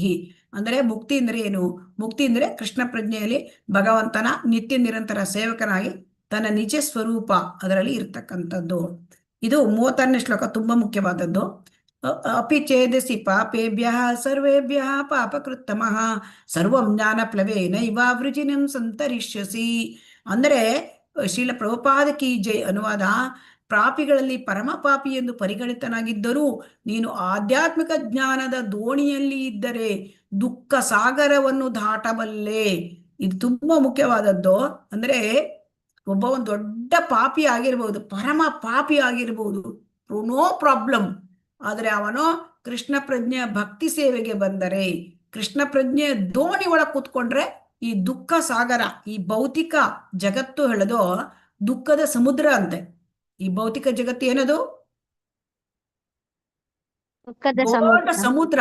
ಅದೇ ಆ ಸಮುದ್ರ ಯಾವ್ದರ ಸಮುದ್ರ? ದುಃಖದ ಸಮುದ್ರ. ಸೊ ಹಾಗಾಗಿ ಈ ದುಃಖದ ಸಮುದ್ರ ನಾವು ಬಿದ್ದು ಬಿಟ್ಟಿದ್ದೇವೆ, ಹೇಗೋ ಬಿದ್ದು ಬಿಟ್ಟಿದ್ದೇವೆ. ಈ ಸಮುದ್ರದೊಳಗೆ, ಈ ದುಃಖದ ಸಮುದ್ರದೊಳಗೆ ಎಷ್ಟು ದೊಡ್ಡ ಶ್ರೇಷ್ಠ ಒಲಿಂಪಿಕ್ ಮೆಡಲ್ ತಗೊಂಡಿದ್ದ ಈಜುಗಾರ ಇರಬಹುದು, ಅವನಿಗೂ ಅಲ್ಲಿ ಬದುಕೊಳ್ಳಲಿಕ್ಕೆ ಸಾಧ್ಯ ಇಲ್ಲ. ಯಾಕೆ ಅಂತ ಕೇಳಿದ್ರೆ ಆ ಸಮುದ್ರ ತುಂಬಾ ದೊಡ್ಡದು. ಮತ್ತೆ ಅಲ್ಲಿ ಏನಿರುತ್ತೆ ಅಂತಂದ್ರೆ ಅನೇಕ ಅಲೆಗಳು ಬರುತ್ತೆ. ಅಲ್ವಾ, ದೊಡ್ಡ ದೊಡ್ಡ ಅಲೆಗಳು ಬರುತ್ತೆ. ಆಮೇಲೆ ಅಲ್ಲಿ ನೀರು ತಣ್ಣಗಿರುತ್ತೆ, ಮೈ ಕೊರೀತದೆ. ಆಮೇಲೆ ಒಳಗೆ ಏನಿರುತ್ತೆ ಎಲ್ಲ ಆ ಆ ಇದಿರುತ್ತೆ, ಏನೋ ತಿಮಿಂಗಿಲಗಳು ಇರುತ್ತೆ, ದೊಡ್ಡ ದೊಡ್ಡ ಆ ಅನೇಕ ರೀತಿಯ ಒಂದು ಜಲಚರಗಳು ಇರುತ್ತೆ. ಆಮೇಲೆ ಅಲ್ಲಿ ಸ್ವಲ್ಪ ಕೆಳಗೆ ಬಿದ್ದುಬಿಟ್ರೆ ಸ್ವಲ್ಪ ಚೂಪಾದ ಕಲ್ಲುಗಳು ಇರುತ್ತಂತೆ. ಸೊ ಹಾಗಾಗಿ ಅಂತಹ ಒಂದು ಭೌತಿಕ ಪ್ರಪಂಚದ ದೊಡ್ಡ ಸಾಗರದಲ್ಲಿ ಬಿಟ್ಬಿಟ್ಟಿದ್ದೇವೆ ನಾವು. ದಡ ನಮಗೆ ಪ್ರಯತ್ನ ಮಾಡ್ತಾ ಇದ್ದೀವಿ, ದಡಕ್ಕೆ ಹೋಗ್ಲಿಕ್ಕೆ ನಮ್ಮ ಸ್ವಂತ ಪ್ರಯತ್ನದಿಂದ ಸಾಧ್ಯ ಇಲ್ಲ. ಇದೆಯಾ? ಇಲ್ಲ ಮಾತಾಜಿ. ಇಲ್ಲ. ಇಲ್ಲ ಯಾಕಂದ್ರೆ ಅಂತ ಸ್ವಂತ ಪ್ರಯತ್ನ ಏನ್ ಮಾಡುತ್ತೆ, ನಮ್ಮನ್ನ ಮತ್ತೊಂದಿಷ್ಟು ಮುಳುಗಿಸಿ ಬಿಡುತ್ತೆ. ಅದಕ್ಕೆ ನಾವು ಯಾವುದನ್ನು ತಗೋಬೇಕು, ನಮಗೊಂದು ದೋಣಿ ಬೇಕು. ನಮ್ಮ ಹತ್ರ ಈಜು ಬಿಡ್ಕೊಂಡು ಸಮುದ್ರ ದಾಟ್ಲಿಕ್ಕೆ ಸಾಧ್ಯ ಇಲ್ಲ. ಆವಾಗ ಆ ದೋಣಿ ಬೇಕು. ದೋಣಿ ಯಾವ ದೋಣಿ? ಇಲ್ಲಿ ಜ್ಞಾನವೆಂಬ ದೋಣಿ. ಯಾವ ದೋಣಿ ಇಲ್ಲಿ ಹೇಳ್ತಾ ಇದ್ದಾರೆ? ಆಧ್ಯಾತ್ಮಿಕ ಜ್ಞಾನ ಎಂಬ ದೋಣಿ. ಆ ದೋಣಿ ಯಾವುದು? ನೀವು ಆಧ್ಯಾತ್ಮಿಕ ಜ್ಞಾನವನ್ನು ತಗೋಬೇಕು. ಅಂದರೆ ಈ ದುಃಖ ಸಮುದ್ರವನ್ನು ದಾಟ್ಲಿಕ್ಕೆ ನಮ್ಮ ಹತ್ರ ಸ್ವಂತ ಶಕ್ತಿಯಿಂದ ಸಾಧ್ಯ ಇಲ್ಲ. ಅದಕ್ಕಾಗಿ ನಮಗೆ ಒಂದು ದೋಣಿಯ ಅವಶ್ಯಕತೆ ಇದೆ. ಆ ದೋಣಿ ದಿವ್ಯ ಜ್ಞಾನದ ದೋಣಿ. ಆ ದೋಣಿ ನಡೆಸೋ ಯಾರು? ಅವನು ದೋಣಿಯ ಚಾಲಕ. ಅವನಿಗೆ ಅಂಬಿಗ ಅಂತ ಹೇಳ್ತಾರಲ್ವಾ. ಅವ ಯಾರು ಅಂದ್ರೆ ಸದ್ಗುರು, ಸಂಪ್ರದಾಯದಿಂದ ಬಂದಿರತಕ್ಕಂತ ಸದ್ಗುರು, ಅವನ ದೋಣಿ. ಅದಕ್ಕೆ ನಾವ್ ಏನ್ ಮಾಡ್ಬೇಕು? ಶ್ರೀಲ ಪ್ರಭುಪಾದರು ಕೊಟ್ಟಿರ್ತಕ್ಕಂತ ಕೃಷ್ಣ ಪ್ರಜ್ಞೆಯ ಬೋಟ್ ಹತ್ಕೊಂಡ್ಬಿಡ್ಬೇಕು ಅಲ್ವಾ? ಹೌದು ಮಾತಾಜಿ. ಆ ಬೋಟ್ ಹತ್ಕೊಂಡ್ರೆ ಈ ಲೌಕಿಕ ಕಷ್ಟದ ಬಿರುಗಾಳಿ, ಎಂತ ಬಿರುಗಾಳಿ ಬೀಳ್ಬೋದು, ಎಂತ ಅಲೆಗಳು ಬರ್ಬೋದು, ಆಮೇಲೆ ಎಂತ ಬಂದ್ರು ಅವ್ರು ಸೇಫ್ ಆಗಿ ತಕೊಂಡು ಹೋಗ್ತಾರೆ ಅಲ್ವಾ? ಹೌದು ಮಾತಾಜಿ. ನೋಡಿ, ಇಲ್ಲಿ ಕೃತ್ತಮಃ ಅಂತ ಹೇಳಿದ್ದಾರೆ. ಪಾಪಕೃತ್ತಮಃ ಅಂದ್ರೆ ಮಹಾಪಾಪಿ. ಕೆಲವರು ಏನ್ ಹೇಳ್ತಾರೆ, ತುಂಬಾ ಪಾಪ ಮಾಡ್ದೇನೆ ನಾ ಹೇಗ್ ಮಾಡೋದು ಕೃಷ್ಣ ಪ್ರಜ್ಞೆಗೆ? ಅದಕ್ಕೆ ಭಗವಂತನಿಗೆ ತುಂಬಾ ಕರುಣೆಯಂತೆ, ಅವ್ಯಾಜ ಕರುಣೆ ಭಗವಂತನಿಗೆ. ಈಗ ತಂದೆ ತಾಯಿಗೆ ಮಕ್ಕಳ ಕಂಡ್ರೆ ತುಂಬಾ ಕರುಣೆ ಇರುತ್ತೆ ಅಲ್ವಾ? ಅಯ್ಯೋ ಪಾಪ ಅಂತ, ಪಾಪ ಅವ್ರು ಏನ್ ತಪ್ಪು ಮಾಡಿದ್ರು ಕ್ಷಮಿಸ್ತಾರೆ ಅಲ್ವಾ? ಹೌದಾ ಮಾತಾಜಿ. ಅದೇ ತರಹ ಭಗವಂತ ನಮ್ಮ ಪರಮ ಪಿತ. ಸೊ ಹಾಗಾಗಿ ಇಲ್ಲಿ ಕರುಣೆಯಿಂದ ಹೇಳ್ತಾ ಇದ್ದಾನೆ, ಅಯ್ಯೋ ನೀನು ಸಮಾಜದಲ್ಲಿ ಇರುವ ಎಲ್ಲ ಪಾಪಿಗಳಿಗಿಂತ ಅತ್ಯಂತ ನೀಚನಾದ ಪಾಪಿಯಾಗಿರ್ಬೋದು, ಪಾಪ ಕೃತ್ತಮ ಇರಬಹುದು, ಆದರೆ ದಿವ್ಯ ಜ್ಞಾನ ನಿನ್ನನ್ನು ಉದ್ಧರಿಸ್ತದೆ. ನೀನು ಭಗವಂತನ ಈ ಕೃಷ್ಣ ಪ್ರಜ್ಞೆಯ ದೋಣಿಲ್ ಕೂತ್ಕೊಂಡು ಈ ಭಗವದ್ಗೀತೆ, ಭಾಗವತ ಇದರ ಜ್ಞಾನ ನೀನು ಪಡ್ಕೊಳ್ತೀಯಾ ಗುರುವಿನ ಮೂಲಕ. ಆಗ ನಿನಗೆ ಎಲ್ಲವೂ ಕೂಡ ಹೋಗ್ಬಿಡುತ್ತೆ. ನಾವು ಈ ಭಗವದ್ಗೀತೆ, ಶ್ರೀಮದ್ ಭಾಗವತವನ್ನ ನಿತ್ಯಂ ಭಾಗವತ ಸೇವೆಯ ಅಂತ ಹೇಳಿದ್ದಾರೆ ಅಲ್ವಾ? ಸೊ ನಷ್ಟಪ್ರಾಯೇಷು ಅಭದ್ರೇಷು ನಿತ್ಯಂ ಭಾಗವತ ಸೇವೆಯ ಭಗವತಿ ಉತ್ತಮ ಶ್ಲೋಕೆ ಭಕ್ತಿರ್ ಭವಿಷ್ಯತಿ. ಸೊ ಏನಂತಂದ್ರೆ ನಿತ್ಯವೂ ನಾವು ಭಗವಂತನ ಬಗ್ಗೆ ಕೇಳೋದ್ರಿಂದ, ನಾವು ಶ್ರೀ ಹರಿನಾಮ ಸಂಕೀರ್ತನೆ ಮತ್ತೆ ಜಪ ಮಾಡೋದ್ರಿಂದ, ಭಗವದ್ಗೀತೆಯ ತರಗತಿಗೆ ಬರೋದ್ರಿಂದ, ಶ್ರೀಮದ್ ಭಾಗವತವನ್ನ ನಿತ್ಯವೂ ನಾವು ಕೇಳೋದ್ರಿಂದ ಗುರುವಿನ ಮೂಲಕ, ಅವಾಗ ನಮಗೇನಾಗುತ್ತೆ, ನಮ್ಮ ಎಲ್ಲ ಪಾಪಗಳು ಕಳೆದು ಹೋಗ್ಬಿಡುತ್ತೆ. ಇದು ಗೊತ್ತಾಯ್ತಾ?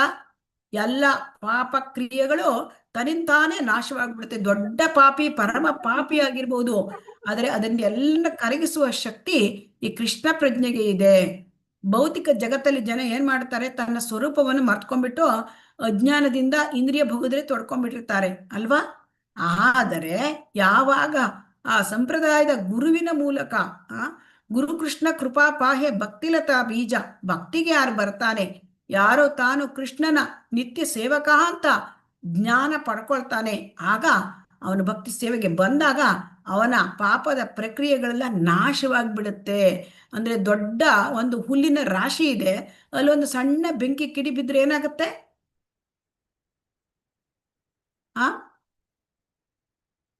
ಹುಲ್ಲಿನ ರಾಶಿ ಇದೆ, ಬೆಂಕಿ ಕಿಡಿ ಬಿದ್ರೆ ಏನಾಗುತ್ತೆ? ಅದಕ್ಕೆ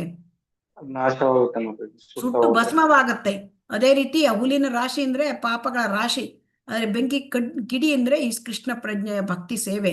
ಸೊ ಅದನ್ನು ಮಾಡ್ಕೊಂಡ್ರೆ ನಾವು ನಮ್ಮ ಎಲ್ಲ ಪಾಪಗಳು, ಮಹಾಪಾಪ ಏನ್ ಹೇಳ್ತಾರೆ, ಪಾಪ ಕೃತ್ತಮ, ಒಂದು ದೊಡ್ಡ ಮಹಾಪಾಪಿ ಆಗಿರ್ಬೋದು, ಆದ್ರೂ ಕೂಡ ಭಗವಂತವನನ್ನ ಪಾರು ಮಾಡ್ತಾನೆ.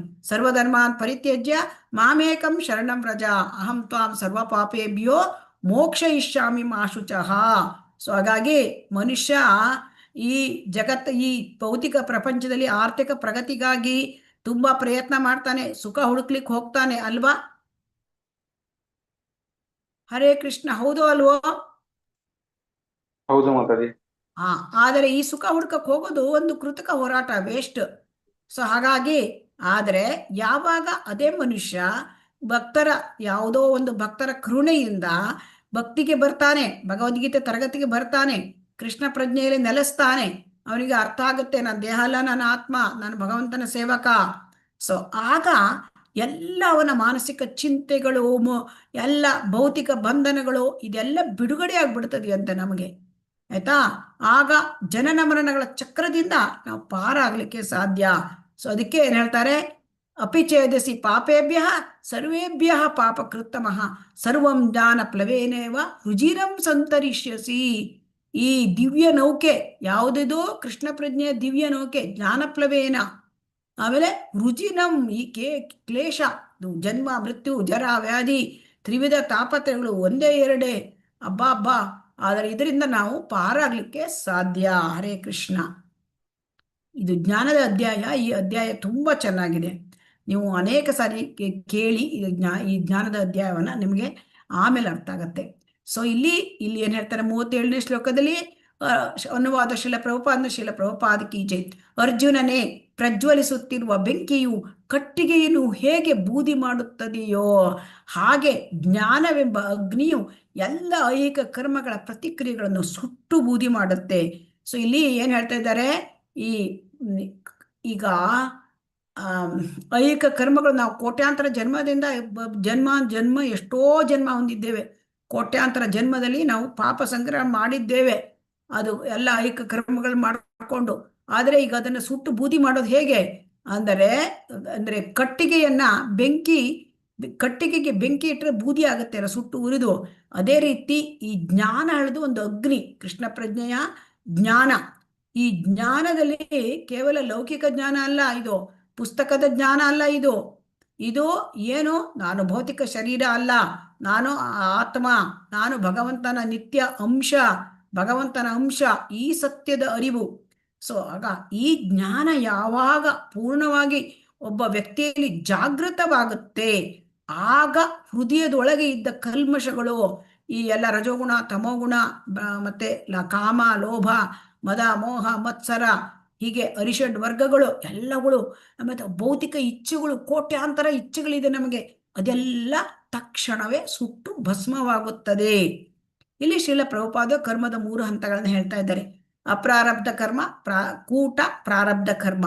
ಇಲ್ಲಿ ಅಪ್ರಾರಬ್ಧ ಕರ್ಮ ಅಂದ್ರೆ ಏನು ಅಂದ್ರೆ ಅನ್ಮ್ಯಾನಿಫೆಸ್ಟೆಡ್, ಇನ್ನೂ ಫಲರೂಪಕ್ಕೆ ಬಂದಿಲ್ಲ, ಬೀಜ ರೂಪದಲ್ಲಿ ಅಡಗಿದೆ. ಅಂದ್ರೆ ನಾವು ಮಾಡಿದ ಪಾಪಕರ್ಮದ ಫಲ ಇನ್ನೂ ಬೀಜವಾಗಿ ಉಳ್ಕೊಂಡ್ಬಿಟ್ಟಿದೆ, ಕರ್ಮ ಬೀಜ. ಸೊ ಅದು ನಮ್ಮ ಹಿಂದಿನ ಜನ್ಮದ ಪಾಪ ಪುಣ್ಯಗಳು, ಅದು ಕರ್ಮದ ಬೀಜವಾಗಿ ಉಳ್ಕೊಂಡಿದೆ. ಅದನ್ನ ಕೂಟ ಅಂತಂದ್ರೆ, ಕೂಟದಲ್ಲಿ ಅಂದ್ರೆ ಇನ್ನೇನು ಮೊಳಕೆ ಹೊಡಿತಾ ಇದೆ, ಆ ಎಲ್ಲ ಪಾಪಕರ್ಮ ಮತ್ತು ಪುಣ್ಯಕರ್ಮದ ಪ್ರತಿಕ್ರಿಯೆಗಳು ಮೊಳಕೆ ಹೊಡಿತಾ ಇದೆ, ಮೊಳಕೆ ಒಡೆಯುತ್ತಿರುವ ಕರ್ಮಗಳು. ಆಮೇಲೆ ಪ್ರಾರಬ್ಧ ಕರ್ಮ ಅಂದ್ರೆ ಈಗ ಅದು ಬಂದ್ಬಿಟ್ಟಿದೆ, ಈಗಾಗಲೇ ನಾವು ಅನುಭವಿಸ್ತಾ ಇದ್ದೇವೆ, ರೋಗ ಅನುಭವಿಸ್ತಾ ಇದ್ದೇವೆ, ರೋಗ ರುಜಿನಗಳು, ಮಾನಸಿಕವಾಗಿ ಅಸ್ವಸ್ಥತೆ, ಮತ್ತೆ ನಮಗೆ ಅನೇಕ ನೆರೆಹೊರೆಯವರ ಕಾಟ, ಆಮೇಲೆ ನಮಗೆ ಯುದ್ಧ, ಬೇರೆ ದೇಶದಿಂದ ಯುದ್ಧ ಸಾರ್ತಾರೆ, ಎಷ್ಟೋ ರೀತಿಯ ಆದಿಭೌತಿಕ ಆದಿದೈವಿಕ ಆಧ್ಯಾತ್ಮಿಕ ತಾಪತ್ರಯಗಳು ಬರ್ತಾ ಇದೆ, ಅಂದ್ರೆ ಅದು ಪ್ರಾರಬ್ಧ ಕರ್ಮ. ಅದಕ್ಕೆ ಪ್ರಾರಬ್ಧ ಮುಜ್ಜಮಾನಸ್ಯ, ಪ್ರಾರಬ್ಧ ಕರ್ಮವನ್ನು ನಾವು ಅನುಭವಿಸ್ಲೇಬೇಕು. ಸೊ ಹಾಗಾಗಿ ಈ ಮನುಷ್ಯ ಈ 3 ಹಂತಗಳ ಕರ್ಮ ಬಂಧನ ಅಂದ್ರೆ ಈ ಅಪ್ರಾರಬ್ಧ ಕರ್ಮ, ಕೂಟ, ಪ್ರಾರಬ್ಧ ಕರ್ಮ, ಈ 3 ರೀತಿ ಹೇಳಿದ್ದಾರೆ ಶ್ರೀಲ ಪ್ರಭುಪಾದ ನೋಡಿ. ಸೊ ಇಲ್ಲಿ 3 ರೀತಿ ಹೇಳಿದ್ದಾರೆ ಕರ್ಮದ ಪ್ರತಿಕ್ರಿಯೆಗಳ ಹಂತೆ. ಸೊ ಅದನ್ನ ತಪ್ಪಿಸ್ಕೊಳ್ಳಿಕ್ಕೆ ಸಾಧ್ಯ ಇಲ್ಲ ಅದನ್ನ. ಆದರೆ ಈ ಕೃಷ್ಣ ಪ್ರಜ್ಞೆಯ ದಿವ್ಯ ಜ್ಞಾನ, ನಾವು ಕೃಷ್ಣ ಪ್ರಜ್ಞೆಗೆ ದಿವ್ಯ ಜ್ಞಾನ ಬಂದ್ಕೊಂಡು ಕೃಷ್ಣ ಪ್ರಜ್ಞೆ ಭಕ್ತಿ ಸೇವೆಯಲ್ಲಿ ತೊಡಗಿದರೆ ಈ ಎಲ್ಲವೂ ಮಾಯವಾಗಿ ಹೋಗ್ತದೆ ಅಂತೆ, ಸುಟ್ಟು ಭಸ್ಮವಾಗಿ ಹೋಗ್ತದೆ. ಯಾವುದು? ಎಲ್ಲವೂ ಅಪ್ರಾರಬ್ಧ ಕರ್ಮ ಅಂದ್ರೆ ಇನ್ನೂ ಮೊಳಕೆ ಆಗಿಲ್ಲ, ಇನ್ನು ಕರ್ಮ ಬೀಜ. ಈಗ ಬೆಂಕಿ ಒಳಗೆ ಒಂದು ಬೀಜ ಹಾಕಿದ್ರೆ ಏನಾಗುತ್ತೆ? ಒಂದು ಗಿಡದ ಬೀಜ ಅದ್ರೊಳಗೆ ಬೆಂಕಿ ಒಳಗೆ ಹಾಕಿದ್ರೆ ಏನಾಗುತ್ತೆ? ಹರೇ ಕೃಷ್ಣ, ಸುಟ್ಟು ಭಸ್ಮ. ಕೇಳ್ತಾ ಇದೆಯಾ ಹರೇ ಕೃಷ್ಣ?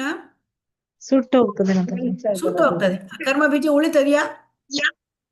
ಇಲ್ಲ ಮಾತಾಜಿ. ಇಲ್ಲ. ಸೊ ಹಾಗೆ ಕರ್ಮ ಬೀಜನೂ ಉಳಿಯುವುದಿಲ್ಲ. ಆ ಮೊಳಕೆ ಹೊಡೆದಿದ್ದ ಬೀಜನೂ ಹೊರ ಹಾಕಿದ್ರೆ ಏನಾಗುತ್ತೆ? ಸುಟ್ಟು ಭಸ್ಮ ಆಗುತ್ತೆ.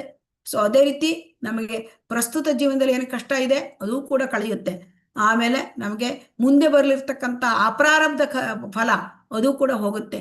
ಮತ್ತೆ ಮೊಳಕೆ ಹೊಡಿತಾ ಇದೆ, ಇನ್ನೇನು ಬರಬೇಕು, ಮೊಳಕೆ ಹೊಡಿತಾ ಇದೆ, ಅದು ಕೂಡ ಹೋಗುತ್ತೆ, ಅದು ಕೂಟ. ಸೊ ಹಾಗಾಗಿ ಇಲ್ಲಿ ಅದಕ್ಕೆ ಏನ್ ಹೇಳ್ತಾರೆ, ಸೊ ಯಾವಾಗ ಮನುಷ್ಯನಿಗೆ ತಾನು ಭಗವಂತನ ನಿತ್ಯ ನಿರಂತರ ಸೇವಕ ಅಂತ ತಿಳಿತದೆ, ಆಗ ಅವನು ಏನ್ ಮಾಡ್ತಾನೆ, ತನ್ನ ಇಂದ್ರಿಯ ಸುಖಕ್ಕಾಗಿ ಕೆಲಸ ಮಾಡ್ತಾನೆ, ಬಿಡ್ತಾನೆ, ಭಗವಂತನ ಕೆಲಸ ಮಾಡ್ಲಿಕ್ಕೆ ಒಪ್ಕೊಳ್ತಾನೆ, ಸೇವೆ ಮಾಡ್ಲಿಕ್ಕೆ. ಸೊ ಈ ರೀತಿಯಾಗಿ ಅವನು ಮಾಡ್ತಕ್ಕಂಥ ಕೆಲಸಗಳೆಲ್ಲ ಅವಾಗ ಅಕರ್ಮವಾಗಿ ಬಿಡುತ್ತೆ. ಅವರು ಕರ್ಮಗಳನ್ನ ಸೃಷ್ಟಿ ಮಾಡೋದಿಲ್ಲ. ಕರ್ಮ ಅಂದ್ರೆ ಪುಣ್ಯ ಮತ್ತು ಪಾಪ, ಅದನ್ನು ಸೃಷ್ಟಿ ಮಾಡೋದಿಲ್ಲ. ಅವನ ಹಳೆಯ ಕರ್ಮಗಳು ಸುಟ್ಟೋಗುತ್ತೆ, ಹೊಸ ಕರ್ಮಗಳನ್ನ ಅವನು ಮಾಡೋದಿಲ್ಲ. ಹಾಗಾಗಿ ಬೆಂಕಿಯಲ್ಲಿ ಯಾವುದು ಬೆಂದ ಬೀಜ ಅದು ಮೊಳೆಯುವುದಿಲ್ಲ ಅಲ್ವಾ? ಬೆಂಕಿಯಲ್ಲಿ ಬೆಂದ ಬೀಜ ಮೊಳೆಯುವುದಿಲ್ಲ, ಸುಟ್ಟು ಭಸ್ಮವಾಗುತ್ತೆ.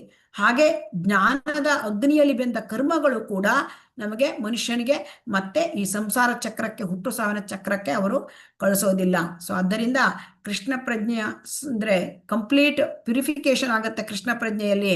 ಸೊ ಅದಕ್ಕೆ ಕೃಷ್ಣ ಪ್ರಜ್ಞೆಯಲ್ಲಿ ನೆಲೆಸಿದ ಭಕ್ತನಿಗೆ ಅವನ ಪ್ರಾರಬ್ಧ ಕರ್ಮಗಳು ಕೂಡ ಅದರ ಪ್ರಭಾವವು ತಂಡಾಗುತ್ತೆ. ಪ್ರಾರಬ್ಧ ಕರ್ಮ ಈಗೇನು ಬಂದ್ಬಿಟ್ಟಿದೆ, ಫಲಕ್ಕೆ ಅನುಭವಿಸ್ತಾ ಇದೆ, ಅದರ ಪ್ರಭಾವ ಕಡಿಮೆ ಆಗುತ್ತೆ. ಮುಂದೆ ಬರಲೇ ಇರ್ತಕ್ಕಂಥ ಅಪ್ರಾರಬ್ಧ ಕರ್ಮಗಳು, ಕೂಟ, ಇವೆಲ್ಲವೂ ಕೂಡ ನಾಶವಾಗಿ ಬಿಡುತ್ತೆ. ಸೊ ಹೊರನೋಟಕ್ಕೆ ಒಬ್ಬ ಭಕ್ತ ಕಷ್ಟಪಡ್ತಾರೆ ಅಂತ ಕಾಣ್ತಾನೆ, ಅದು ಅವನ ಕರ್ಮ ಫಲ ಅಲ್ಲ. ಬದಲಿಗೆ ಭಗವಂತನು ಅವನನ್ನ ಸಂಪೂರ್ಣವಾಗಿ ಶುದ್ಧೀಕರಿಸಲು ನೀಡುವ ವಿಶೇಷ ಕೃಪೆ. ಈಗ ಆ ಭಕ್ತನಿಗೆ ಏನಾದ್ರೂ ಕಾಯಿಲೆ ಕಷಾಲೆ ಬರುತ್ತೆ, ಕಷ್ಟದಲ್ಲಿ ಸಿಕ್ಕೊಡ್ತಾನೆ. ಆದರೆ ಆ ಭಕ್ತನಿಗೆ ಅವನೇನ್ ತಿಳ್ಕೊಳ್ತಾನೆ, ತತ್ತೇನು ಕಂಪ ಸುಷಮೀಕ್ಷಮಾಣ. ಸೊ ಅಂದ್ರೆ ಭಗವಂತ ನನಗೆ ಇನ್ನೂ ಕಷ್ಟ ಕೊಡಬೇಕಾಗಿತ್ತು, ಎಷ್ಟೋ ಪಾಪ ನಾನು ಮಾಡಿದ್ದೇನೆ, ಆದರೆ ಸ್ವಲ್ಪವನ್ನೇ ಕೊಟ್ಟಿದ್ದಾನೆ ಅಂತ ಭಗವಂತ ಕೊಟ್ಟಿದ್ದನ್ನ ಅವನು ಅನುಭವಿಸ್ಕೊಳ್ತಾನೆ. ಸೊ ಹಾಗಾಗಿ ಇಲ್ಲಿ ನಾವೇನ್ ತಿಳ್ಕೊಳ್ಬೇಕು, ಈ ಶ್ಲೋಕದಲ್ಲಿ ಎಷ್ಟೇ ಜನ್ಮದ ಕರ್ಮ ಬಂಧನಗಳನ್ನು ನಾವು ಹೊತ್ತು ತಂದಿದ್ದೇವೆ, ಆದರೂ ಕೂಡ ತೊಂದರೆ ಇಲ್ಲ. ಭಗವಂತ ಏನ್ ಹೇಳ್ತಾನೆ, ನೀನು ಸುಮ್ಮನೆ ಕೃಷ್ಣ ಪ್ರಜ್ಞೆ ಹೇಳೋ ದೋಣಿ ಹತ್ಕೋ, ಆ ದಿವ್ಯ ಜ್ಞಾನ ಅದರ ಬೆಂಕಿಯಲ್ಲಿ ನೀನು ಕೃಷ್ಣ ಪ್ರಜ್ಞೆ ಬೆಂಕಿಯಲ್ಲಿ ನಿನ್ನೆಲ್ಲ ಕರ್ಮ, ಪ್ರಾರಬ್ಧ ಕರ್ಮ, ಕೂಟ, ಅಪ್ರಾರಬ್ಧ ಎಲ್ಲವೂ ಕೂಡ ಸುಟ್ಟು ಬೂದಿಯಾಗುವ ಶಕ್ತಿ ಆ ಕೃಷ್ಣ ಪ್ರಜ್ಞೆಯ ಭಕ್ತಿ ಸೇವೆಗಿದೆ. ಸೊ ಹಾಗಾಗಿ ಸುಮ್ಮನೆ ಭಗವಂತನಿಗೆ ಶರಣಾಗಿ ಅವನ ಸೇವೆಯಲ್ಲಿ ನಾವು ತೊಡಗಬೇಕು. ಇದೊಂದೇ ನಮಗೆ ಕರ್ಮ ಬಂಧನದಿಂದ ಪಾರಾಗ್ಲಿಕ್ಕೆ ಇರ್ತಕ್ಕಂಥ ಪರಮ ಮಾರ್ಗ ಅಂತ ಹೇಳಿದ್ದಾನೆ. ಹರೇ ಕೃಷ್ಣ. ಈಗ ಶ್ಲೋಕ 38ರಲ್ಲಿ ನಹಿ ಜ್ಞಾನೇನ ಸದೃಶಂ ಪವಿತ್ರಂ ಇಹ ಮಿದ್ಯತೆ ತತ್ಸ್ವಯಂ ಯೋಗ ಸಂಸಿದ್ಧ ಕಾಲೇನ ಆತ್ಮನಿ ವಿಂದತಿ. ಅಂದ್ರೆ ಶ್ರೀಲ ಪ್ರಭುಪಾದ್ ಕಿ ಜೈ. ಈ ಜಗತ್ತಿನಲ್ಲಿ ಆಧ್ಯಾತ್ಮಿಕ ಜ್ಞಾನದಷ್ಟು ಭವ್ಯವಾದದ್ದು, ಪರಿಶುದ್ಧವಾದದ್ದು ಬೇರೆ ಯಾವುದೂ ಇಲ್ಲ. ಸೊ ಇಂತಹ ಜ್ಞಾನವು ಎಲ್ಲಾ ಅನುಭವದ ಪರಿಪಕ್ವ ಫಲ. ಭಕ್ತಿ ಸೇವೆಯ ಭಕ್ತಿಪೂರ್ವಕ ಸೇವೆಯ ಆಚರಣೆಯಲ್ಲಿ ನಿಪುಣನಾದವನು ಕಾಲಕ್ರಮದಲ್ಲಿ ತನ್ನಲ್ಲಿಯೇ ಈ ಜ್ಞಾನವನ್ನ ಸವಿಯುವುದು. ಸೊ ಆಧ್ಯಾತ್ಮಿಕ ಜ್ಞಾನ ಅಂದ್ರೆ ದಿವ್ಯ ಜ್ಞಾನ, ಅದರಷ್ಟು ಭವ್ಯವಾದದ್ದು ಬೇರೆ ಯಾವುದೂ ಇಲ್ಲ, ಅದರಷ್ಟು ಪರಿಶುದ್ಧವಾದದ್ದು ಬೇರೆ ಯಾವ ಜ್ಞಾನವಿಲ್ಲ. ಸೊ ಅದಕ್ಕೆ ಯಾರು ಕೃಷ್ಣ ಪ್ರಜ್ಞೆಗೆ ಬಂದಿದ್ದಾರೆ ಅದು ಡೈಮಂಡು. ಕೃಷ್ಣ ಪ್ರಜ್ಞೆ ಅಂದ್ರೆ ಡೈಮಂಡು. ಡೈಮಂಡ್ ಸಾಧಾರಣ ಎಲ್ಲರಿಗೂ ಸಿಕ್ಕಲ್ಲ, ಸಿಕ್ಕುತ್ತಾ? ಪರ್ಚೇಸ್ ಮಾಡೋ ಕೆಪಾಸಿಟಿ ಇದೆಯಾ? ಇಲ್ಲ ಮಾತಾಜಿ. ಬಳ್ಳಿ ಬಂಗಾರ ಅಂಗಡಿ ಜನ ತುಂಬಿಕೊಂಡಿರ್ತಾರೆ, ಆ ಡೈಮಂಡ್ ಅಂಗಡಿಗೆ 1-2 ಜನ ಗಿರಾಕಿ ಹೋಗ್ತಾರೆ ಅಲ್ವಾ? ಆದ್ರೆ ಒಂದ್ ಗಿರಾಕಿ ಸಾಕು ಅವರಿಗೆ. ಅದೇ ರೀತಿ ಆಧ್ಯಾತ್ಮಿಕ ಜ್ಞಾನ ಭವ್ಯವಾದದ್ದು. ಅಂದರೆ ಈ ಆಧ್ಯಾತ್ಮಿಕ ಜ್ಞಾನ ಅಂದರೆ ಜನ ತೀರ್ಥಯಾತ್ರೆಗೆ ಹೋಗ್ತಾರೆ, ಗಂಗಾ ಸ್ನಾನ ಮಾಡ್ತಾರೆ, ಉಪವಾಸ ಮಾಡ್ತಾರೆ. ಇದರಿಂದ ಏನಾಗುತ್ತೆ, ಕೇವಲ ಇಲ್ಲಿ ಶ್ರೀಲ ಪ್ರಭುಪಾದರು ಹೇಳ್ತಾರೆ, ಇದೆಲ್ಲ ಏನು ಅಂತಂದ್ರೆ ಕೇವಲ ತಾತ್ಕಾಲಿಕವಾಗಿ ನಮ್ಮ ಪಾಪ ಹೋಗುತ್ತೆ. ಅದೇ ನಾವು ಭಕ್ತಿ ಸೇವೆಗೆ ಬಂದರೆ ನಮ್ಮ ಪಾಪ ಬೇರು ಸಹಿತ ಕಿತ್ಕೊಂಡು ಹೋಗುತ್ತೆ. ಇದು ಅರ್ಥ ಆಯ್ತಾ? ಅಜ್ಞಾನದ ಬೇರನ್ನೇ ಅದು ಕಿತ್ತು ಹೊತ್ತಾಕ್ಬಿಡುತ್ತೆ. ಆದರೆ ನಾವು ಏನು ಇದನ್ನು ಮಾಡ್ತೇವೆ ಅಂದರೆ ತೀರ್ಥಯಾತ್ರೆ, ಆಮೇಲೆ ಹೋಮ, ಯಜ್ಞ, ಯಾಗ ಏನೆಲ್ಲ ಮಾಡ್ತೇವಲ್ವಾ, ಅದು ಮೇಲಿನ ಕಳೆಯ ಮೇಲಿನ ಅಷ್ಟೇ ಕತ್ತರಿಸಿ ತೆಗೆದ್ರೆ ಕಳೆನ ಅದೇನಿರುತ್ತೆ, ಕಳೆ ಬೇರೆ ಇರುತ್ತೆ ಅಲ್ವಾ, ಅದು ಮತ್ತೆ ಹುಟ್ಟು ಬರುತ್ತೆ. ಅದೇ ಬೇರೆ ಸಹಿತ ಕಿತ್ತಾಕಿದರೆ ಅದು ಹೊರಟೋಗುತ್ತೆ ಅಲ್ವಾ? ಹರೇ ಕೃಷ್ಣ. ಅದಕ್ಕೆ ಇಲ್ಲಿ ಅಂದ್ರೆ ಈ ಅಜ್ಞಾನದ ಬೇರನ್ನೇ ಕಿತ್ತು ತಕ್ಬಿಡುತ್ತೆ ದಿವ್ಯ ಜ್ಞಾನ. ಸೊ ಅದನ್ನೇ ಹೇಳ್ತೇವೆ, ಜ್ಞಾನದ ಪರಮಾವಧಿ ಅಂದ್ರೆ ಕಲ್ಮಿನೇಷನ್ ಆಫ್ ಆಲ್ ನಾಲೆಜ್ ಅಂದ್ರೆ ಕೃಷ್ಣ ಪ್ರಜ್ಞೆ. ಸೊ ಅಂದ್ರೆ ಕೃಷ್ಣ ಪ್ರಜ್ಞೆ ಅಂತಂದ್ರೆ ಅಲ್ಲಿ ನಾನು ಆತ್ಮ, ನಾನು ದೇಹ ಅಲ್ಲ. ಸೊ ಕೃಷ್ಣನನ್ನ ದೇವೋತ್ತಮ ಪರಮಪುರುಷ ಅಂತ ತಿಳ್ಕೊಂಡು ಅವನಲ್ಲಿ ನಾನು ಶರಣಾಗಬೇಕು, ಇದೇ ದಿವ್ಯ ಜ್ಞಾನ. ಸೊ ಹಾಗಾಗಿ ಈ ಕೃಷ್ಣ ಪ್ರಜ್ಞೆಯನ್ನು ಯಾರು ಒಪ್ಕೊಳ್ತಾರೆ, ಯಾರು ದೇವೋತ್ತಮ ಪರಮಪುರುಷ ಕೃಷ್ಣ ಅಂತ ತಿಳ್ಕೊಳ್ತಾರೆ, ಅವರಿಗಾಗಲೇ ತುಂಬಾ ಉನ್ನತವಾದ ಜ್ಞಾನದಲ್ಲಿ ಇದ್ದಾರೆ. ಸೊ ಹಾಗಾಗಿ ನಮಗೆ ಭಕ್ತ ಇದನ್ನ ಯಾವಾಗ ಇದನ್ನೆಲ್ಲ ಮಾಡ್ಕೊಂಡು ಹೋಗ್ತಾನೆ, ಶ್ರವಣ ಕೀರ್ತನ, ಇದನ್ನ ಸ್ಮರಣ, ಅರ್ಚನಾ, ವಂದನ, ದಾಸ್ಯ, ಸಖ್ಯ, ಆತ್ಮನಿವೇದನೆ, ಇದೆಲ್ಲ ನವವಿಧ ಭಕ್ತಿ. ಇದನ್ನು ನಿರಂತರವಾಗಿ ಮಾಡ್ಕೊಂಡು ಹೋಗ್ತಾನೆ. ಆಗ ಆ ಭಕ್ತನ ಹೃದಯದಲ್ಲಿ ಇರ್ತಕ್ಕಂತಹ ಕಾಮ, ಕ್ರೋಧ, ಲೋಭ, ಕಲ್ಮಶಗಳು ನಿಧಾನವಾಗಿ ಕರಗಿ ಹೋಗುತ್ತೆ. ಸೊ ಅವಾಗ ಏನಾಗುತ್ತೆ, ದಿವ್ಯ ಜ್ಞಾನ ತನಿಂತಾನೆ ಬರುತ್ತೆ. ಸೊ ಅವನ ಹೃದಯದಲ್ಲಿ ಅದು ಪ್ರಕಟ ಆಗುತ್ತೆ. ಸೊ ಹಾಗಾಗಿ ಇಲ್ಲಿ ಏನು ಅಂತಂದ್ರೆ ಭಕ್ತಿ ಯೋಗ ಸುಲಭವಾದ ಮಾರ್ಗ. ಸೊ ಹಾಗಾಗಿ ಈ ಅಷ್ಟಾಂಗ ಯೋಗ ಅಥವಾ ಒಣ ವೇದಾಂತ ಚರ್ಚೆ, ಮೆಂಟಲ್ ಸ್ಪೆಕ್ಯುಲೇಷನ್ನು, ಇದೆಲ್ಲ ತುಂಬ ಕಷ್ಟ, ಅದರಲ್ಲಿ ನಾವು ದಾರಿ ತಪ್ಪೋದು. ಆದರೆ ಈ ಭಕ್ತಿ ಯೋಗಕ್ಕೆ ಬಂದರೆ ಅದು ಅತಿ ಶ್ರೇಷ್ಠವಾದದ್ದು. ಇಲ್ಲಿ ದಾರಿ ತಪ್ಪುವ ಪ್ರಶ್ನೆಯೇ ಇಲ್ಲ. ಇಲ್ಲಿ 39ನೇ ಶ್ಲೋಕ ನೋಡೋಣ. ಶ್ರದ್ಧಾವಾನ್ ಲಭತೆ ಜ್ಞಾನಂ ತತ್ಪರ ಸಂಯತೇಂದ್ರಿಯ ಜ್ಞಾನಂ ಲಬ್ಧ್ವಾ ಪರಾಂ ಶಾಂತಿಂ ಅಚಿರೇಣ ಅಧಿಗಚ್ಚತಿ. ಅಂದ್ರೆ ಈ ಯಾರಿಗೆ ಈ ಜ್ಞಾನ ಸಿಕ್ಕತ್ತೆ ಅಂತ, ಈ ಒಂದು ಇದು ವೆರಿ ಇಂಪಾರ್ಟೆಂಟ್. ಶ್ರದ್ಧಾವಂತನಿಗೆ ಜ್ಞಾನ ಸಿಕ್ಕತ್ತೆ ಅಂತ ಹೇಳ್ತಾರೆ. ಅಂದ್ರೆ ಶ್ರದ್ಧೆ ಅಂದ್ರೆ ಏನು ಅಂತ ಹರೇ ಕೃಷ್ಣ ಯಾರಾದ್ರೂ ಹೇಳ್ತೀರಾ? ಶ್ರದ್ಧಾವಂತನಿಗೆ ಈ ಜ್ಞಾನ ಅಂದ್ರೆ ಭಕ್ತಿ, ಮಾತಾಜಿ. ಭಕ್ತಿ ಭಕ್ತಿ ಭಗವಂತನಲ್ಲಿ ಭಕ್ತಿ. ಶ್ರದ್ಧೆ ಅಂತಂದ್ರೆ ಅದು ಕುರುಡು ನಂಬಿಕೆ ಅಲ್ಲ. ಅದೇನಂದ್ರೆ ನಾನು ಕೃಷ್ಣನಿಗೆ ಸೇವೆ ಮಾಡಿದರೆ ನನ್ನ ಜೀವನದ ಎಲ್ಲಾ ಕರ್ತವ್ಯಗಳು, ಗುರಿಗಳು ಅಲ್ಲಿ ಪೂರ್ಣಗೊಳ್ಳುತ್ತೆ. ಕೃಷ್ಣ ಪ್ರಜ್ಞೆಯಲ್ಲಿ ನಾನು ಕೃಷ್ಣ ಪ್ರಜ್ಞೆಯಲ್ಲಿ ನಾನು ಕರ್ಮ ಮಾಡಿದ್ರೆ ಸಾಕು, ನಾ ಭಗವಂತನ ಸೇವೆಯನ್ನು ಮಾಡಿದ್ರೆ ಸಾಕು, ನಾನು ಉನ್ನತೋನ್ನತವಾದದನ್ನ ಪಡ್ಕೊಳ್ತೇನೆ. ಇದು ಶ್ರದ್ಧೆ. ಶ್ರದ್ಧೆ ಅಂದ್ರೆ ಭಗವಂತನಲ್ಲಿ, ಗುರುವಿನಲ್ಲಿ, ಮತ್ತು ಈ ಶಾಸ್ತ್ರ ಅಂದ್ರೆ ಧರ್ಮಶಾಸ್ತ್ರ, ಭಗವಂತ, ಈ ಭಗವದ್ಗೀತೆ, ಭಾಗವತಂ, ಗ್ರಂಥಗಳು, ಇವುಗಳಲ್ಲಿ ಶ್ರದ್ಧೆ. ಸೊ ಭಗವಂತನಲ್ಲಿ ಶ್ರದ್ಧೆ, ಗುರುವಿನಲ್ಲಿ ಶ್ರದ್ಧೆ, ಮತ್ತು ಶಾಸ್ತ್ರದಲ್ಲಿ ಶ್ರದ್ಧೆ.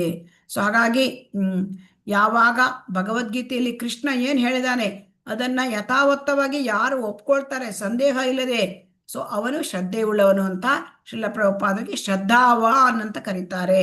ಶ್ರೀಲ ಪ್ರಭುಪಾದ ಶ್ರದ್ಧಾವಾನ್ ಅಂದ್ರೆ ಏನು ಅಂದ್ರೆ, ನಾನು ಭಗವದ್ಗೀತೆಯಲ್ಲಿ ಹೇಳಿರ್ತಕ್ಕಂಥ ಎಲ್ಲದನ್ನು ಒಪ್ಕೊಳ್ತೇನೆ, ಭಗವದ್ಗೀತೆಯಲ್ಲಿ ಏನ್ ಹೇಳಿದ್ದಾರೆ ಅದೆಲ್ಲವೂ ಸಂಪೂರ್ಣ ಸತ್ಯ. ಸೊ ಅಂತವನು ಶ್ರದ್ಧಾವಾನು. ಸೊ ಹಾಗಾಗಿ ಇಲ್ಲಿ ಹೇಳ್ತಾರೆ. ಸೊ ಹಾಗಾಗಿ ಈ ಶ್ರದ್ಧೆಯನ್ನು ಪಡೆದುಕೊಳ್ಳುವ ಮಾರ್ಗ ಅಂದ್ರೆ ಭಕ್ತಿಪೂರ್ವಕ ಸೇವೆ ಮಾಡೋದಂತೆ. ಹರೇ ಕೃಷ್ಣ ಕೃಷ್ಣ ಕೃಷ್ಣ ಹರೇ ಹರೇ, ಹರೇ ರಾಮ ರಾಮ ರಾಮ, ಈ ನಾಮ ಸಂಕೀರ್ತನೆ ಮಾಡೋದು. ಇವಾಗ ಹಾಗೆ ಮಾಡ್ತಾ ಮಾಡ್ತಾ ನಮಗೆ ಶ್ರದ್ಧೆ ಜಾಸ್ತಿ ಆಗ್ತಾ ಹೋಗುತ್ತೆ. ಯಾಕೆಂದ್ರೆ ಇದು ಇಂದ್ರಿಯ ದಲ್ಲಿ ಐಹಿಕದ ಕೊಳೆ, ಹೃದಯದಲ್ಲಿ ಇರ್ತಕ್ಕಂಥ ಐಹಿಕದ ಕೊಳೆನೆಲ್ಲ ಕಿತ್ತು ಹೊತ್ತಾಕ್ಬಿಡುತ್ತೆ. ಸೊ ಆವಾಗ ಶ್ರದ್ಧೆಯಿಂದ ಸಾಧು ಸಂಘ, ಭಜನ ಕ್ರಿಯೆ, ಅನರ್ಥ ನಿವೃತ್ತಿ ಆಗತ್ತೆ. ಅನರ್ಥ ನಿವೃತ್ತಿ ಆದ ಕೂಡ ನಿಷ್ಠ ಅಂದ್ರೆ ಸ್ಟ್ರಾಂಗ್ ಆಗಿರ್ತಕ್ಕಂಥ faith, very strong faith. Ordinary ಈ ಶ್ರದ್ಧೆ ಅಂದ್ರೆ ಕೋಮಲ ಶ್ರದ್ಧೆ, ನಿಷ್ಠ ಅಂದ್ರೆ ಸ್ಟ್ರಾಂಗ್ ಫೇತ್. ಸೊ ಆಗ ಏನಾಗುತ್ತೆ, ಆವಾಗ ಕೃಷ್ಣನಲ್ಲಿ ನಿಷ್ಠೆಯಿಂದ ಇದ್ಕೊಂಡು ಇಂದ್ರಿಯ ನಿಯಂತ್ರಣ ಮಾಡಿದವನು ವಿಳಂಬವಿಲ್ಲದೆ ಕೃಷ್ಣ ಪ್ರಜ್ಞೆ ಅರಿವಿನಲ್ಲಿ ಪರಿಪೂರ್ಣನಾಗ್ತಾನೆ. ಅಂದ್ರೆ ಯಾವಾಗ ಶ್ರದ್ಧಾ, ಸಾಧು ಸಂಘ, ಭಜನ ಕ್ರಿಯೆ, ಅನರ್ಥ ನಿವೃತ್ತಿ ಆಯಿತು, ಅವಾಗ ನಿಷ್ಠ, ರುಚಿ, ಆಸಕ್ತಿ, ಭಾವ, ಪ್ರೇಮ, ಇದೆಲ್ಲ ಈಗ ಶ್ರದ್ಧಾ, ಸಾಧು ಸಂಘ, ಭಜನ ಕ್ರಿಯೆ, ಈ ಅನರ್ಥ ನಿವೃತ್ತಿ, ಇದು ಅಪೀಲ್ ಟಾಸ್ಕ್, ಅಂದ್ರೆ ಬೆಟ್ಟ ಹತ್ತಿದ ಹಾಗೆ. ಆಮೇಲೆ ಅನರ್ಥ ನಿವೃತ್ತಿ ಆದಮೇಲೆ ರುಚಿ, ನಿಷ್ಠ, ರುಚಿ, ಆಸಕ್ತಿ, ಭಾವ, ಇದು ಬೆಟ್ಟ ಇಳಿದಂಗೆ. ಗೊತ್ತಾಯ್ತಾ ಹರೇ ಕೃಷ್ಣ? ಸೊ ಹಾಗಾಗಿ ದೃಢವಾದ ನಿಷ್ಠೆ ಇರಬೇಕಂತೆ. ದೃಢವಾದ ನಿಷ್ಠೆ ಅಂದ್ರೆ ದಿವ್ಯ ಜ್ಞಾನವನ್ನ ನಾವು ಈ ಭಗವದ್ಗೀತೆ, ಭಾಗವತ ಇದನ್ನೆಲ್ಲ ನಾವು ಕೇವಲ ಒಂಥರ ಹವ್ಯಾಸದ ತರ ಮಾಡಬಾರ್ದಂತೆ. ಇಟ್ಸ್ ಲೈಕ್ ಮೈ ಅಂತ ಹೇಳ್ತಾರೆ ಅದಕ್ಕೆ, ಹವ್ಯಾಸ ಆಡಕ್ಕೆ, ಇಟ್ಸ್ ಮೈ ಹಾಬಿ, ಆ ತರ ಮಾಡಬಾರ್ದಂತೆ. ಅದರಲ್ಲಿ ಸಂಪೂರ್ಣವಾಗಿ ಮುಳುಗಬೇಕು ಅಂತ ಹೇಳ್ತಾರೆ. ಸೊ ಹಾಗಾಗಿ ಕೃಷ್ಣ ಪ್ರಜ್ಞೆಯುಳ್ಳ ಅಧಿಕೃತ ಗುರುಗಳ ಮಾರ್ಗದರ್ಶನದಲ್ಲಿ ನಮಗೆ ಈ ನಿಷ್ಠೆ ಬರುತ್ತೆ. ಸೊ ಗುರುವಿನ ಆಜ್ಞೆಯನ್ನ ನಾವು ಕೇಳಬೇಕು.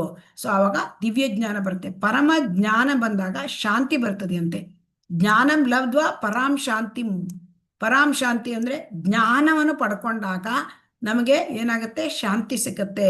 ಸೊ ಶಾಂತಿ ಸಿಕ್ಕಿದಾಗ ಏನಾಗುತ್ತೆ, ಶಾಂತಿ ಸಿಕ್ಕಿದಾಗ ಅಲ್ಲಿ ಬಹಳ ಸುಲಭ ಅಚಿರೇಣ ಅಂದ್ರೆ ಅತಿ ಶೀಘ್ರವಾಗಿ ಅಚಿರೇಣ ಏನ್ ಪಡಿತಾನೆ, ಶಾಂತಿ ಪಡ್ಕೊಳ್ತಾನೆ. ತುಂಬಾ ಈ ಜ್ಞಾನ ಸಿಕ್ಕಿದ ಕೂಡಲೇ ಬಹಳ ಬೇಗ ಶಾಂತಿ ಸಿಕ್ಕತ್ತಂತೆ. ಸೊ ಹಾಗಾಗಿ ಯಾಕೆ ಆಧ್ಯಾತ್ಮಿಕ ಜ್ಞಾನ ಯಾವಾಗ ಸಿಕ್ಕುತ್ತೆ ಆಗ ಈ ಭೌತಿಕ ಇಚ್ಛೆಗಳು, ಚಿಂತೆಗಳು, ಭಯಗಳು ಎಲ್ಲ ಮಾಯವಾಗಿ ಹೋಗುತ್ತೆ. ನಮ್ಮ ಭೌತಿಕದಲ್ಲಿ ಬಹಳ ಚಿಂತೆ, ಬಹಳ ಭಯ ಎಲ್ಲ ಆಗ್ತಾ ಇರುತ್ತೆ. ಆದ್ರೆ ಯಾವಾಗ ನಾನು ಭಗವಂತನ ಅಂಶ ಅಂತ ಯಾವಾಗ ನಮಗೆ ಅರ್ಥ ಆಯ್ತೋ ಆಗ ಈ ಜಗತ್ತಲ್ಲಿ ಎಷ್ಟೋ ಸೋಲು ಗೆಲುವು, ಜಯ ಅಪಜಯ, ಆಮೇಲೆ ಸುಖ ದುಃಖ ಎಲ್ಲ ಬರ್ತಾ ಇರುತ್ತೆ, ದ್ವಂದ್ವ.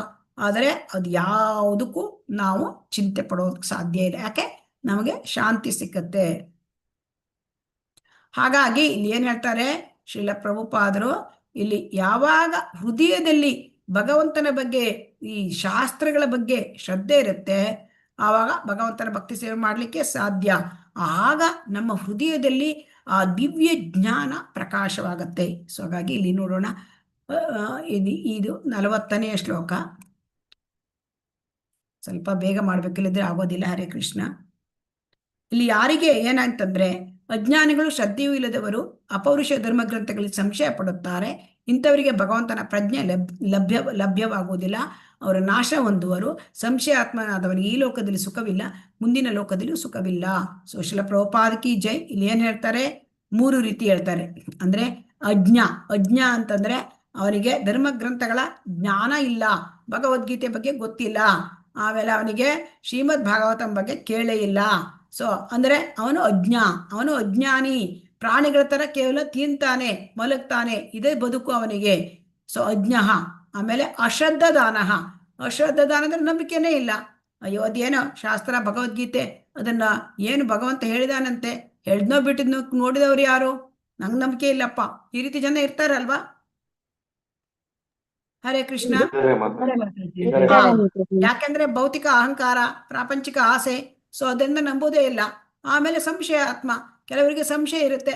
ಏನ್ ಸಂಶಯ, ಅಯ್ಯೋ ಇಲ್ಲಿ ಕೊಟ್ಟಿದ್ದಾನೆ ಭಗವಂತ, ಈ ಸಂಶಯ ಪಡ್ತಾ ಇರ್ತಾರೆ. ಸೊ ಈ ಸಂಶಯ ಪಡುವವನು ಯಾಕೆ ಪಡ್ತಾನೆ, ಅವನು ಸಂಶಯ ಪಡುವವನು ಅವನು ತನ್ನ ಕುಟುಂಬವನ್ನು ನಂಬೋದಿಲ್ಲ, ಸ್ನೇಹಿತರನ್ನು ನಂಬೋದಿಲ್ಲ, ಸಮಾಜವನ್ನು ನಂಬೋದಿಲ್ಲ, ಭಗವಂತನನ್ನು ನಂಬೋದಿಲ್ಲ ಅಲ್ವಾ. ಯಾರನ್ನು ನಂಬೋದಿಲ್ಲ, ಸಂಶಯ ಮಾಡ್ಕೋತಾ ಇರ್ತಾನೆ. ಸೊ ಇಂಥವರಿಗೆ ಯಾರು ಅಜ್ಞಾನಿಗಳಾಗಿರ್ತಾರೆ, ಯಾರು ಶ್ರದ್ಧೆ ಇಲ್ಲ, ಯಾರು ಸಂಶಯ ಪಡ್ತಾರೆ, ಅವರಿಗೆ ಈ ಕೃಷ್ಣ ಪ್ರಜ್ಞೆ ಸಿಕ್ಕೋದಿಲ್ಲ. ಆಮೇಲೆ ಅವರು ನಾಶ ಹೊಂದುತ್ತಾರೆ ಅಂತ ಭಗವಂತ ಹೇಳಿದ್ದಾನೆ. ಯಾಕೆ ನಾಶ ಹೊಂದುತ್ತಾರೆ, ಅವ್ರಿಗೆ ಈ ಲೋಕದಲ್ಲಿಯೂ ಅವ್ರಿಗೆ ಸುಖ ಇಲ್ಲ, ಮುಂದಿನ ಲೋಕದಲ್ಲೂ ಸುಖ ಇಲ್ಲ. ಸೊ ಹಾಗಾಗಿ ಇದು ಭಗವದ್ಗೀತೆ ಭಗವಂತನ ಕಮಲದಿಂದ ಬಂದಿದ್ದು, ಇದು ಪರಮ ಸತ್ಯ. ಇದನ್ನ ಟೀಕೆ ಮಾಡೋದು, ವಿಮರ್ಶೆ ಮಾಡೋದು, ತರ್ಕ ಮಾಡೋದು, ಸ್ವಂತ ಬುದ್ಧಿಯಿಂದ ವಿಮರ್ಶನೆ ಮಾಡೋದು, ಪ್ರಶ್ನೆ ಮಾಡೋದು, ಇದು ಮಾಡಬಾರ್ದು. ಈಗ ಒಬ್ಬ ತಂದೆಗೆ ತಾಯಿಗೆ ಗೊತ್ತಿರುತ್ತೆ, ತಾಯಿಗೆ ಮಗುವಿನ ತಂದೆ ಯಾರು ಅಂತ ಗೊತ್ತಿರುತ್ತೆ. ಸೊ ಆ ಮಗು ತಾಯಿ ಕೇಳಿ ತನ್ನ ತಂದೆ ಯಾರು ಅಂತ ಒಪ್ಕೊಳ್ತದೆ ಅಲ್ವಾ. ಅದೇ ತರಹ ನಾವು ಕೂಡ ಆಧ್ಯಾತ್ಮಿಕ ನಮ್ಮ ಉನ್ನತಿಗಾಗಿ ನಾವು ಒಪ್ಕೋಬೇಕು. ಕೃಷ್ಣ ಹೇಳಿದ್ದನ್ನೆಲ್ಲ ನಾವು ಒಪ್ಕೋಬೇಕು. ಭಗವದ್ಗೀತೆಯಲ್ಲಿ ಏನಿದೆ ಅದನ್ನೆಲ್ಲ ಸಂಶಯ ಇಲ್ಲದೆ ಚಾಚು ತಪ್ಪದೆ ಒಪ್ಕೊಳ್ಬೇಕು. ಅದರಲ್ಲಿ ಏನಾದ್ರೂ ನಾವು ತಪ್ಪು ಹುಡುಕ್ತೇವೆ, ಸಂಶಯ ಮಾಡ್ಕೋತೇವೆ ಅಂತಂದ್ರೆ ನಮಗೆ ಭಗವದ್ಗೀತೆ ಆಗ್ಲಿ ನಾವು ಕೃಷ್ಣ ಪ್ರಜ್ಞೆ ಆಗಲಿ ಸಿಕ್ಕೋದಿಲ್ಲ. ಸೊ ಹಾಗಾಗಿ ಅಂದ್ರೆ ಮನುಷ್ಯನಿಗೆ ಸಂದೇಹ ಬರುತ್ತೆ, ಆದ್ರೆ ಸಂದೇಹ ಇಟ್ಕೋಬಾರ್ದು. ಗುರುಗಳ ಹತ್ರ ಕೇಳ್ಕೊಂಡು ಅದನ್ನ ನಾವು ವಿನಮ್ರತೆಯಿಂದ ಗುರುವಿನ ಸೇವೆ ಮಾಡಿ ನಮ್ಮ ಎಲ್ಲ ಪ್ರಶ್ನೆಗಳಿಗೆ ನಾವು ಉತ್ತರವನ್ನ ಕಂಡುಕೊಳ್ಬೇಕು.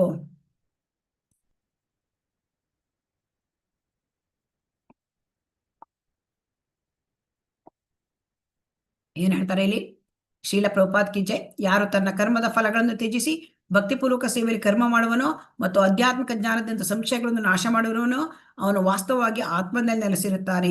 ಇಂತಹ ಮನುಷ್ಯನನ್ನು ಕರ್ಮ ಫಲಗಳು ಬಂಧಿಸಲಾರವು. ಏನಂತಂದ್ರೆ ಇಲ್ಲಿ ಅಂದ್ರೆ ಯಾರು ಕರ್ಮ ಫಲಗಳನ್ನ ಕೆಲಸ ಮಾಡ್ತಾನೆ ಅದರ ಫಲವನ್ನ ಭಗವಂತನೇ ಬಿಟ್ಕೊಡ್ತಾನೆ, ಭಕ್ತಿ ಸೇವೆಯಲ್ಲಿ ತೊಡಗಿರ್ತಾನೆ, ಅವನು ಮತ್ತು ಆಧ್ಯಾತ್ಮಿಕ ಜ್ಞಾನದ ಬಗ್ಗೆ ಅವನಿಗೆ ಸಂಶಯ ಇರೋದಿಲ್ಲ. ಅವನು ಗುರುಗಳ ಹತ್ರ ಕೇಳ್ಕೊಂಡು ತನ್ನ ಸಂಶಯ ನಿವಾರಣೆ ಮಾಡ್ಕೊಳ್ತಾನೆ. ಅಂಥವನು ಆತ್ಮದ ನೆಲೆಯಲ್ಲಿ ನಿಲ್ಲಲಿಕ್ಕೆ ಸಾಧ್ಯ.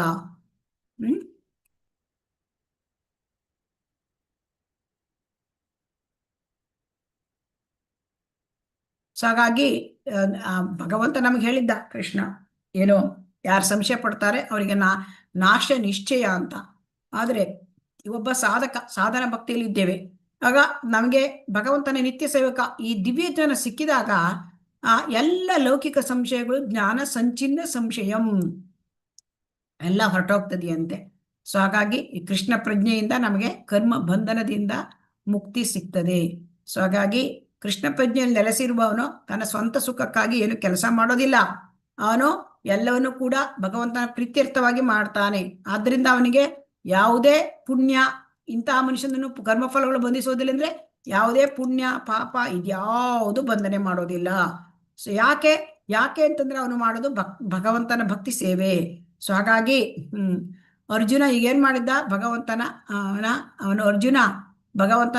ಅವನು ಧನಂಜಯ ಅಂದ್ರೆ ಧನಂಜಯತಿ ಇತಿ ಧನಂಜಯ, ಅಣ್ಣನಿಗಾಗಿ ಅವನು ಯಜ್ಞ ಅಂದ್ರೆ ಆ ಒಂದು ಯಜ್ಞ ಮಾಡ್ಲಿಕ್ಕೆ ಹಣ ಬೇಕಲ್ವಾ. ಸೊ ಅಂಥದ್ದು ಅವನು ಎಂತ ಯಜ್ಞ ಮಾಡ್ತಾರೆ ಅವರು,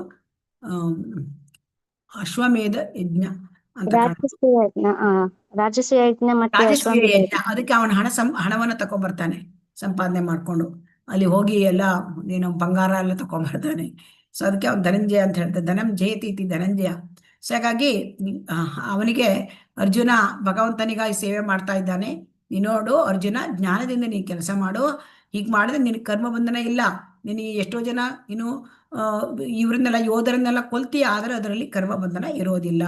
ಸೊ ಹಾಗಾಗಿ ನಿಜವಾದ ಮುಕ್ತಿ ಅಂದರೆ ಕೆಲಸಗಳನ್ನ ಸಂಪೂರ್ಣವಾಗಿ ನಿಲ್ಲಿಸೋದಲ್ಲ, ಕೆಲಸವನ್ನ ನಾವು ದಿವ್ಯ ಜ್ಞಾನ ಪಡ್ಕೋಬೇಕು. ಭಗವಂತನ ಬಗ್ಗೆ, ನಮ್ಮ ಬಗ್ಗೆ ನಾನೇ ಯಾರು, ಭಗವಂತ ಯಾರು, ಇದೆಲ್ಲ ತಿಳ್ಕೊಂಡು ನಾವು ನಮ್ಮ ಸಂದೇಹಗಳನ್ನೆಲ್ಲ ನಿವಾರಿಸ್ಕೊಂಡು ನಮ್ಮ ನಿತ್ಯದ ದೈನಂದಿನವಾಗಿ ನಾವು ಏನು ಕೆಲಸ ಮಾಡ್ತೇವೆ ಅವೆಲ್ಲವನ್ನೂ ಭಗವಂತನ ಭಕ್ತಿ ಸೇವೆಗೆ ಸಮರ್ಪಿಸಬೇಕು.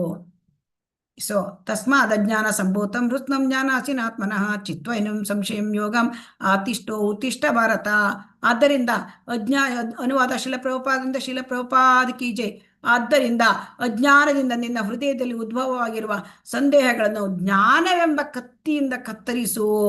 ಆ ಅರ್ಜುನ ಯೋಗದಿಂದ ಸನ್ನದ್ಧನಾಗಿ ಯುದ್ಧಕ್ಕೆ ಏಳು. ಸೊ ಹಾಗಾಗಿ ಏನ್ ಹೇಳ್ತಾನೆ ಕೃಷ್ಣ, ಅರ್ಜುನ ನಿನಗೆ ಅಜ್ಞಾನದಿಂದ ನಿನ್ನ ಹೃದಯದೊಳಗೆ ಇದೆಲ್ಲ ಹುಟ್ಟಿದೆ ಈ ಸಂದೇಹ. ಸೊ ಯಾರು, ನಾನು ಇವ್ರನ್ನ ಹೇಗೆ ಕೊಲ್ಲಲಿ, ಇವ್ನ ನನ್ನ ಅಜ್ಜ, ಇವನ್ ಗುರು, ಇವನ್ನೆಲ್ಲ ಕೊಂದ್ರೆ ನನಗೆ ಪಾಪ ತಟ್ಟತ್ತೆ, ಆಮೇಲೆ ಇವರೆಲ್ಲ ಇಲ್ಲದಿದ್ರೆ ನನಗೆ ದುಃಖ ಆಗತ್ತೆ, ಹೀಗೆಲ್ಲ ನಿನ್ಗೆ ಅಜ್ಞಾನದಿಂದ ಹೀಗೆ ಮಾಡ್ತಾ ಇದೀಯ. ಸೊ ಅದಕ್ಕೆ ಏನ್ ಮಾಡ್ಬೇಕು, ಜ್ಞಾನವೆಂಬ ಕತ್ತಿಯಿಂದ ಕತ್ತರಿಸು. ಅಂದ್ರೆ ದಿವ್ಯ ಜ್ಞಾನವನ್ನ ನೀನು ಪಡ್ಕೊಳ್ಬೇಕು ಈಗ. ಸೊ ಅದರಿಂದ ಕೃಷ್ಣ ಪ್ರಜ್ಞೆಯಲ್ಲಿ ನೆಲೆ ನಿಂತು, ಯೋಗದಿಂದ ಅಂದ್ರೆ ಕೃಷ್ಣ ಪ್ರಜ್ಞೆ, ಅದರಲ್ಲಿ ನಿಂತು ನೀನು ಯುದ್ಧ ಮಾಡು ಅಂದ. ಇಲ್ಲಿ ಏನ್ ಹೇಳ್ತಾ ಇದ್ದಾರೆ, ಇಲ್ಲಿ 4ನೇ ಅಧ್ಯಾಯದಲ್ಲಿ ಫುಲ್ 4ನೇ ಅಧ್ಯಾಯದ ಒಂದು ಸಾರಾಂಶ ಏನಂದ್ರೆ, 4ನೇ ಅಧ್ಯಾಯದಲ್ಲಿ ಭಗವಂತ ನಮಗೆ ವಿವಿಧ ರೀತಿಯ ಯಜ್ಞಗಳನ್ನು ತಿಳಿಸಿದ್ದಾನೆ. ಆದರೆ ದಿವ್ಯ ಯಜ್ಞವನ್ನು ನಮಗೆ ತಿಳಿಸಿದ್ದಾನೆ. ಸೊ ದಿವ್ಯ ಯಜ್ಞ ಅಂದ್ರೆ ಕೃಷ್ಣ ಪ್ರಜ್ಞೆ. ಸೊ ಹಾಗಾಗಿ ಅವನು ನಮಗೆ ದ್ರವ್ಯ ಯಜ್ಞ, ತಪೋಯಜ್ಞ, ಮತ್ತೆ ಸ್ವಾಧ್ಯಾಯ ಯಜ್ಞ, ಜ್ಞಾನ ಯಜ್ಞ ಇದೆಲ್ಲ ತಿಳಿಸಿದ್ದಾನೆ. ಅದರ ಜೊತೆಗೆ ನಮಗೆ ಯೋಗ ಯಜ್ಞ ತಿಳಿಸಿದ್ದಾನೆ, 5 ಯಜ್ಞಗಳನ್ನು. ದಿವ್ಯ ಜ್ಞಾನದ ಬಗ್ಗೆ ಕೂಡ ತಿಳಿಸಿದ್ದಾನೆ. ದಿವ್ಯ ಜ್ಞಾನ ಅಂದ್ರೆ ಅದು ಕೃಷ್ಣ ಪ್ರಜ್ಞೆಯ ಭಕ್ತಿ ಸೇವೆ. ಸೊ ಈ ಎಲ್ಲ ಒಂದು ತಾತ್ಪರ್ಯ ನಮಗೆ ಏನು ಅಂತಂದ್ರೆ, ಕೃಷ್ಣ ಪ್ರಜ್ಞೆ ಅಂದ್ರೆ ಪರಮ ಪುರುಷ ಭಗವಂತ, ದೇವೋತ್ತಮ ಪರಮ ಪುರುಷ ಕೃಷ್ಣ, ಈ ಜ್ಞಾನವನ್ನು ನಾವು ಪಡ್ಕೊಳ್ಬೇಕು. ಸೊ ನಮ್ಮೆಲ್ಲ ಶಕ್ತಿ, ನಮ್ಮಲ್ಲಿ ಇರ್ತಕ್ಕಂಥ ಎಲ್ಲ ನಮ್ಮ ಶಕ್ತಿ, ನಮ್ಮಲ್ಲಿ ಇರ್ತಕ್ಕಂಥ ಎಲ್ಲದನ್ನೂ ಕೂಡ ಕರ್ತವ್ಯವನ್ನ ಭಗವಂತನ ಸೇವೆಗಾಗಿ ನಾವು ವಿನಿಯೋಗಿಸ್ಕೊಳ್ಬೇಕು. ಸೊ ಜ್ಞಾನವೆಂಬ ಖಡ್ಗ, ನಮಗೆ ಅಜ್ಞಾನದಿಂದ ನಮ್ಗೆ ಇದೆಲ್ಲ, ನಾವು ಎಷ್ಟೋ ಪಾಪಕರ್ಮಗಳನ್ನ ಮಾಡ್ತೇವೆ. ಸೊ ಅಲ್ವಾ, ಅಜ್ಞಾನದಿಂದ ನಮ್ಗೆ ಎಷ್ಟೋ ರೀತಿಯ ಒಂದು ಮೋಹ ಹುಟ್ಟಿದೆ. ಸೊ ಅದಕ್ಕೆ ಜ್ಞಾನದ ಖಡ್ಗತ್ಬೇಕು. ಆ ಜ್ಞಾನದ ಖಡ್ಗ ತಗೊಂಡು ಸಂದೇಹವನ್ನ ಕತ್ತರಿಸಿ ಹಾಕ್ಬಿಡ್ಬೇಕಂತೆ. ಸೊ ಹಾಗಾಗಿ ಮನುಷ್ಯನ ಶರೀರದಲ್ಲಿ, ಆ ಮನುಷ್ಯನ ದೇಹದಲ್ಲಿ, ಹೃದಯದಲ್ಲಿ ಏನಾಗಿರುತ್ತೆ, ಸಂದೇಹಗಳು ಮೂಡಿರುತ್ತೆ. ಸೊ ಅದನ್ನ ನಾವು ಏನ್ ಮಾಡ್ಬೇಕು, ನಾವು ಅಜ್ಞಾನನ ಕತ್ತರಿಸಿ ಹಾಕಬೇಕು ಜ್ಞಾನದ ಖಡ್ಗದಿಂದ. ಸೊ ಅದಕ್ಕೆ ಏನ್ ಹೇಳ್ತಾರೆ, ನಾನು ಭಗವಂತನಿಗೆ ಶರಣ ಆದ್ರೆ, ನಾನು ಭಕ್ತಿಗೆ ಬಂದ್ರೆ ನನಗೇನಾಗ್ಬೋದು, ನನ್ನ ಸ್ವಂತ ಸುಖ ಮುಖ್ಯ ಅಲ್ವಾ? ಇಂಥ ಪ್ರಶ್ನೆಗಳೆಲ್ಲ ಬರುತ್ತದೆಯಾ? ಹರೇ ಕೃಷ್ಣ. ಇಲ್ಲ ಮಾತಾಜಿ. ಬರುತ್ತೆ. ಅದೆಲ್ಲ ಆಧ್ಯಾತ್ಮಿಕ ಪತನಕ್ಕೆ ಕಾರಣ ಆಗತ್ತೆ. ಸೊ ಅದಕ್ಕೆ ಇಲ್ಲಿ ಭಗವಂತ ಏನ್ ಹೇಳ್ತಾನೆ, ನಿನಗೆ ಅಜ್ಞಾನ ಇದೆ, ನಿನಗೆ ಕತ್ತಲೆ ಇದೆ, ಕತ್ತಲೆನ ಓಡಿಸ್ಲಿಕ್ಕೆ ಅದಕ್ಕೆ ದೀಪ ಬೇಕು. ಆಮೇಲೆ ಈ ಅಜ್ಞಾನವನ್ನು ಓಡಿಸ್ಲಿಕ್ಕೆ ನಿನಗೆ ಖಡ್ಗ ಬೇಕು, ಜ್ಞಾನದ ಖಡ್ಗ. ಸೊ ಜ್ಞಾನದ ಖಡ್ಗವನ್ನು ತೆಗೆದುಕೊಂಡು ಜ್ಞಾನದಿಂದ ಕರ್ಮವನ್ನು ಮಾಡು ಅಂತ ಹೇಳ್ತಾನೆ ಇಲ್ಲಿ. ಸೊ ಈ ಅಧ್ಯಾಯದ ಹೆಸರು ಏನು? ಜ್ಞಾನವನ್ನು ಪಡ್ಕೊಳ್ಬೇಕು, ಅಧ್ಯಾಯದ ದಿವ್ಯ ಜ್ಞಾನ. ಆ ಜ್ಞಾನದಿಂದ ನೀನು ಕರ್ಮವನ್ನು ಮಾಡು. ಏನು ಜ್ಞಾನ? ನಾನು ದೇಹ ಅಲ್ಲ, ನಾನು ಆತ್ಮ. ಈ ಜ್ಞಾನ. ನಾನು ಭಗವಂತನ ನಿತ್ಯ ನಿರಂತರ ಸೇವಕ, ಇದು ಸೇವೆ ಮಾಡೋದೇ ನನ್ನ ಕರ್ತವ್ಯ. ಈ ಜ್ಞಾನವನ್ನು ಪಡ್ಕೊಳ್ಬೇಕು. ಸೊ ಹಾಗಾಗಿ ಇಲ್ಲಿ ನಾವು ಇಲ್ಲಿ ಏನ್ ಹೇಳ್ತೇವೆ ಅಂದ್ರೆ, ಸಮಾಜದಲ್ಲಿ 4 ವರ್ಣಗಳು, 4 ಆಶ್ರಮಗಳಿದೆ. ಬ್ರಾಹ್ಮಣ, ಕ್ಷತ್ರಿಯ, ವೈಶ್ಯ, ಶೂದ್ರ, ಮತ್ತೆ ಬ್ರಹ್ಮಚಾರಿ, ಗೃಹಸ್ಥ, ವಾನಪ್ರಸ್ಥ, ಸನ್ಯಾಸಿ. ಸೊ ಇದನ್ನೆಲ್ಲ ಪಾಲನೆ ಮಾಡೋದು ಯಾಕೆ? ಭಗವಂತನ ಭಕ್ತಿ ಸೇವೆ ಬರ್ಲಿಕ್ಕಾಗಿ. ಸೊ ಈ ಎಲ್ಲ ಕರ್ತವ್ಯಗಳು ಯಾವುದು? 4 ವರ್ಣ 4 ಆಶ್ರಮಗಳ ಕರ್ತವ್ಯ, ಅವುಗಳ ಅಂತಿಮ ಗುರಿ ಕೃಷ್ಣ. ಸೊ ಅದೇ ಸಂಸಿದ್ಧಿರ್ ಹರಿತೋಷಣಂ. ಸೊ ಎಲ್ಲವನ್ನ ಮಾಡೋದು. ಇಲ್ಲಿ ಅರ್ಜುನ ಒಬ್ಬ ಕ್ಷತ್ರಿಯ. ಸೊ ಅವನ ಕರ್ತವ್ಯ ಏನಂದ್ರೆ ಧರ್ಮ ರಕ್ಷಿಸುವುದು. ಸೊ ಅವನು ಅಜ್ಞಾನದಿಂದ ಯುದ್ಧ ಬಿಟ್ಟು ಓಡಿ ಹೋಗ್ಲಿಕ್ಕೆ ನೋಡ್ತಾ ಇದ್ದಾನೆ. ಆದರೆ ಕೃಷ್ಣ ಈಗ ಉಪದೇಶ ಮಾಡಿದ್ದಾನೆ, ನೀನು ಜ್ಞಾನದಿಂದ ನೀನು ಕರ್ಮವನ್ನು ಮಾಡು ಅಂತ. ಸೊ ಹಾಗಾಗಿ ಯಾರು ಭಗವದ್ಗೀತೆ ಉಪದೇಶವನ್ನು ಒಬ್ಬ ಗುರುವಿನ ಮಾರ್ಗದರ್ಶನದಲ್ಲಿ ಓದ್ತಾರೆ, ಅವರಿಗೆ ದಿವ್ಯ ಜ್ಞಾನ ಸಿಕ್ಕತ್ತೆ. ಸೊ ಆ ಭಗವಂತನ ಆದೇಶಗಳನ್ನು ನಾವು ಪಾಲಿಸಿದರೆ ನಮಗೆ ಅದರಿಂದ ಈ ಲೌಕಿಕ ಚಿಂತೆ ಅದೆಲ್ಲ ಬಿಟ್ಟು ನಾವು ಮೇಲೆ ಏಳಬೇಕು ಅಲ್ವಾ? ನಮ್ಮ ಭಗವಂತನ ನಮ್ಮ ಸೇವೆಯನ್ನು ಮಾಡಲಿಕ್ಕೆ ನಾವು ಸನ್ನದ್ಧರಾಗಬೇಕು ಅಂತ ನಮಗೆ ಕೂಡ ಇದು ಕರೆ. ಹರೇ ಕೃಷ್ಣ. ಇಲ್ಲಿಗೆ 4ನೇ ಅಧ್ಯಾಯ ಮುಗಿಯಿತು. ಹರೇ ಕೃಷ್ಣ. ವಾಂಚಾಕಲ್ಪತರುಭ್ಯಶ್ಚ ಕೃಪಾ ಸಿಂಧುಭ್ಯ ಏವ ಚ ಪತಿತಾನಾಂ ಪಾವನೇಭ್ಯೋ ವೈಷ್ಣವೇಭ್ಯೋ ನಮೋ ನಮಃ. ಹರೇ ಕೃಷ್ಣ ಕೃಷ್ಣ ಕೃಷ್ಣ ಹರೇ ಹರೇ, ಹರೇ ರಾಮ ರಾಮ ರಾಮ ಹರೇ ಹರೇ. ಶ್ರೀ ಶ್ರೀ ರಾಧಾ ಗೋವಿಂದ ಕಿ ಜೈ, ಶ್ರೀ ಶ್ರೀ ಗೌರನಿತಾಯ್ ಕಿ ಜೈ, ಶ್ರೀಲ ಪ್ರಭುಪಾದ ಕಿ ಜೈ. ನಿಮ್ಮಲ್ಲಿ ಪ್ರಶ್ನೆಗಳಿದ್ರೆ ಕೇಳಬಹುದು. ಹರೇ ಕೃಷ್ಣ. ಎಲ್ಲರಿಗೂ ಧನ್ಯವಾದಗಳು. ಹರೇ ಕೃಷ್ಣ ಮಾತಾಜಿ, ಧನ್ಯವಾದಗಳು ಮಾತಾಜಿ. ಅಂದ್ರೆ ಒಂದು ಅಪ್ಡೇಟ್ ಮಾತಾಜಿ. 1 ನಿಮಿಷ. ಹರೇ ಕೃಷ್ಣ. ಹರೇ ಕೃಷ್ಣ ಮಾತಾಜಿ, ಧನ್ಯವಾದಗಳು.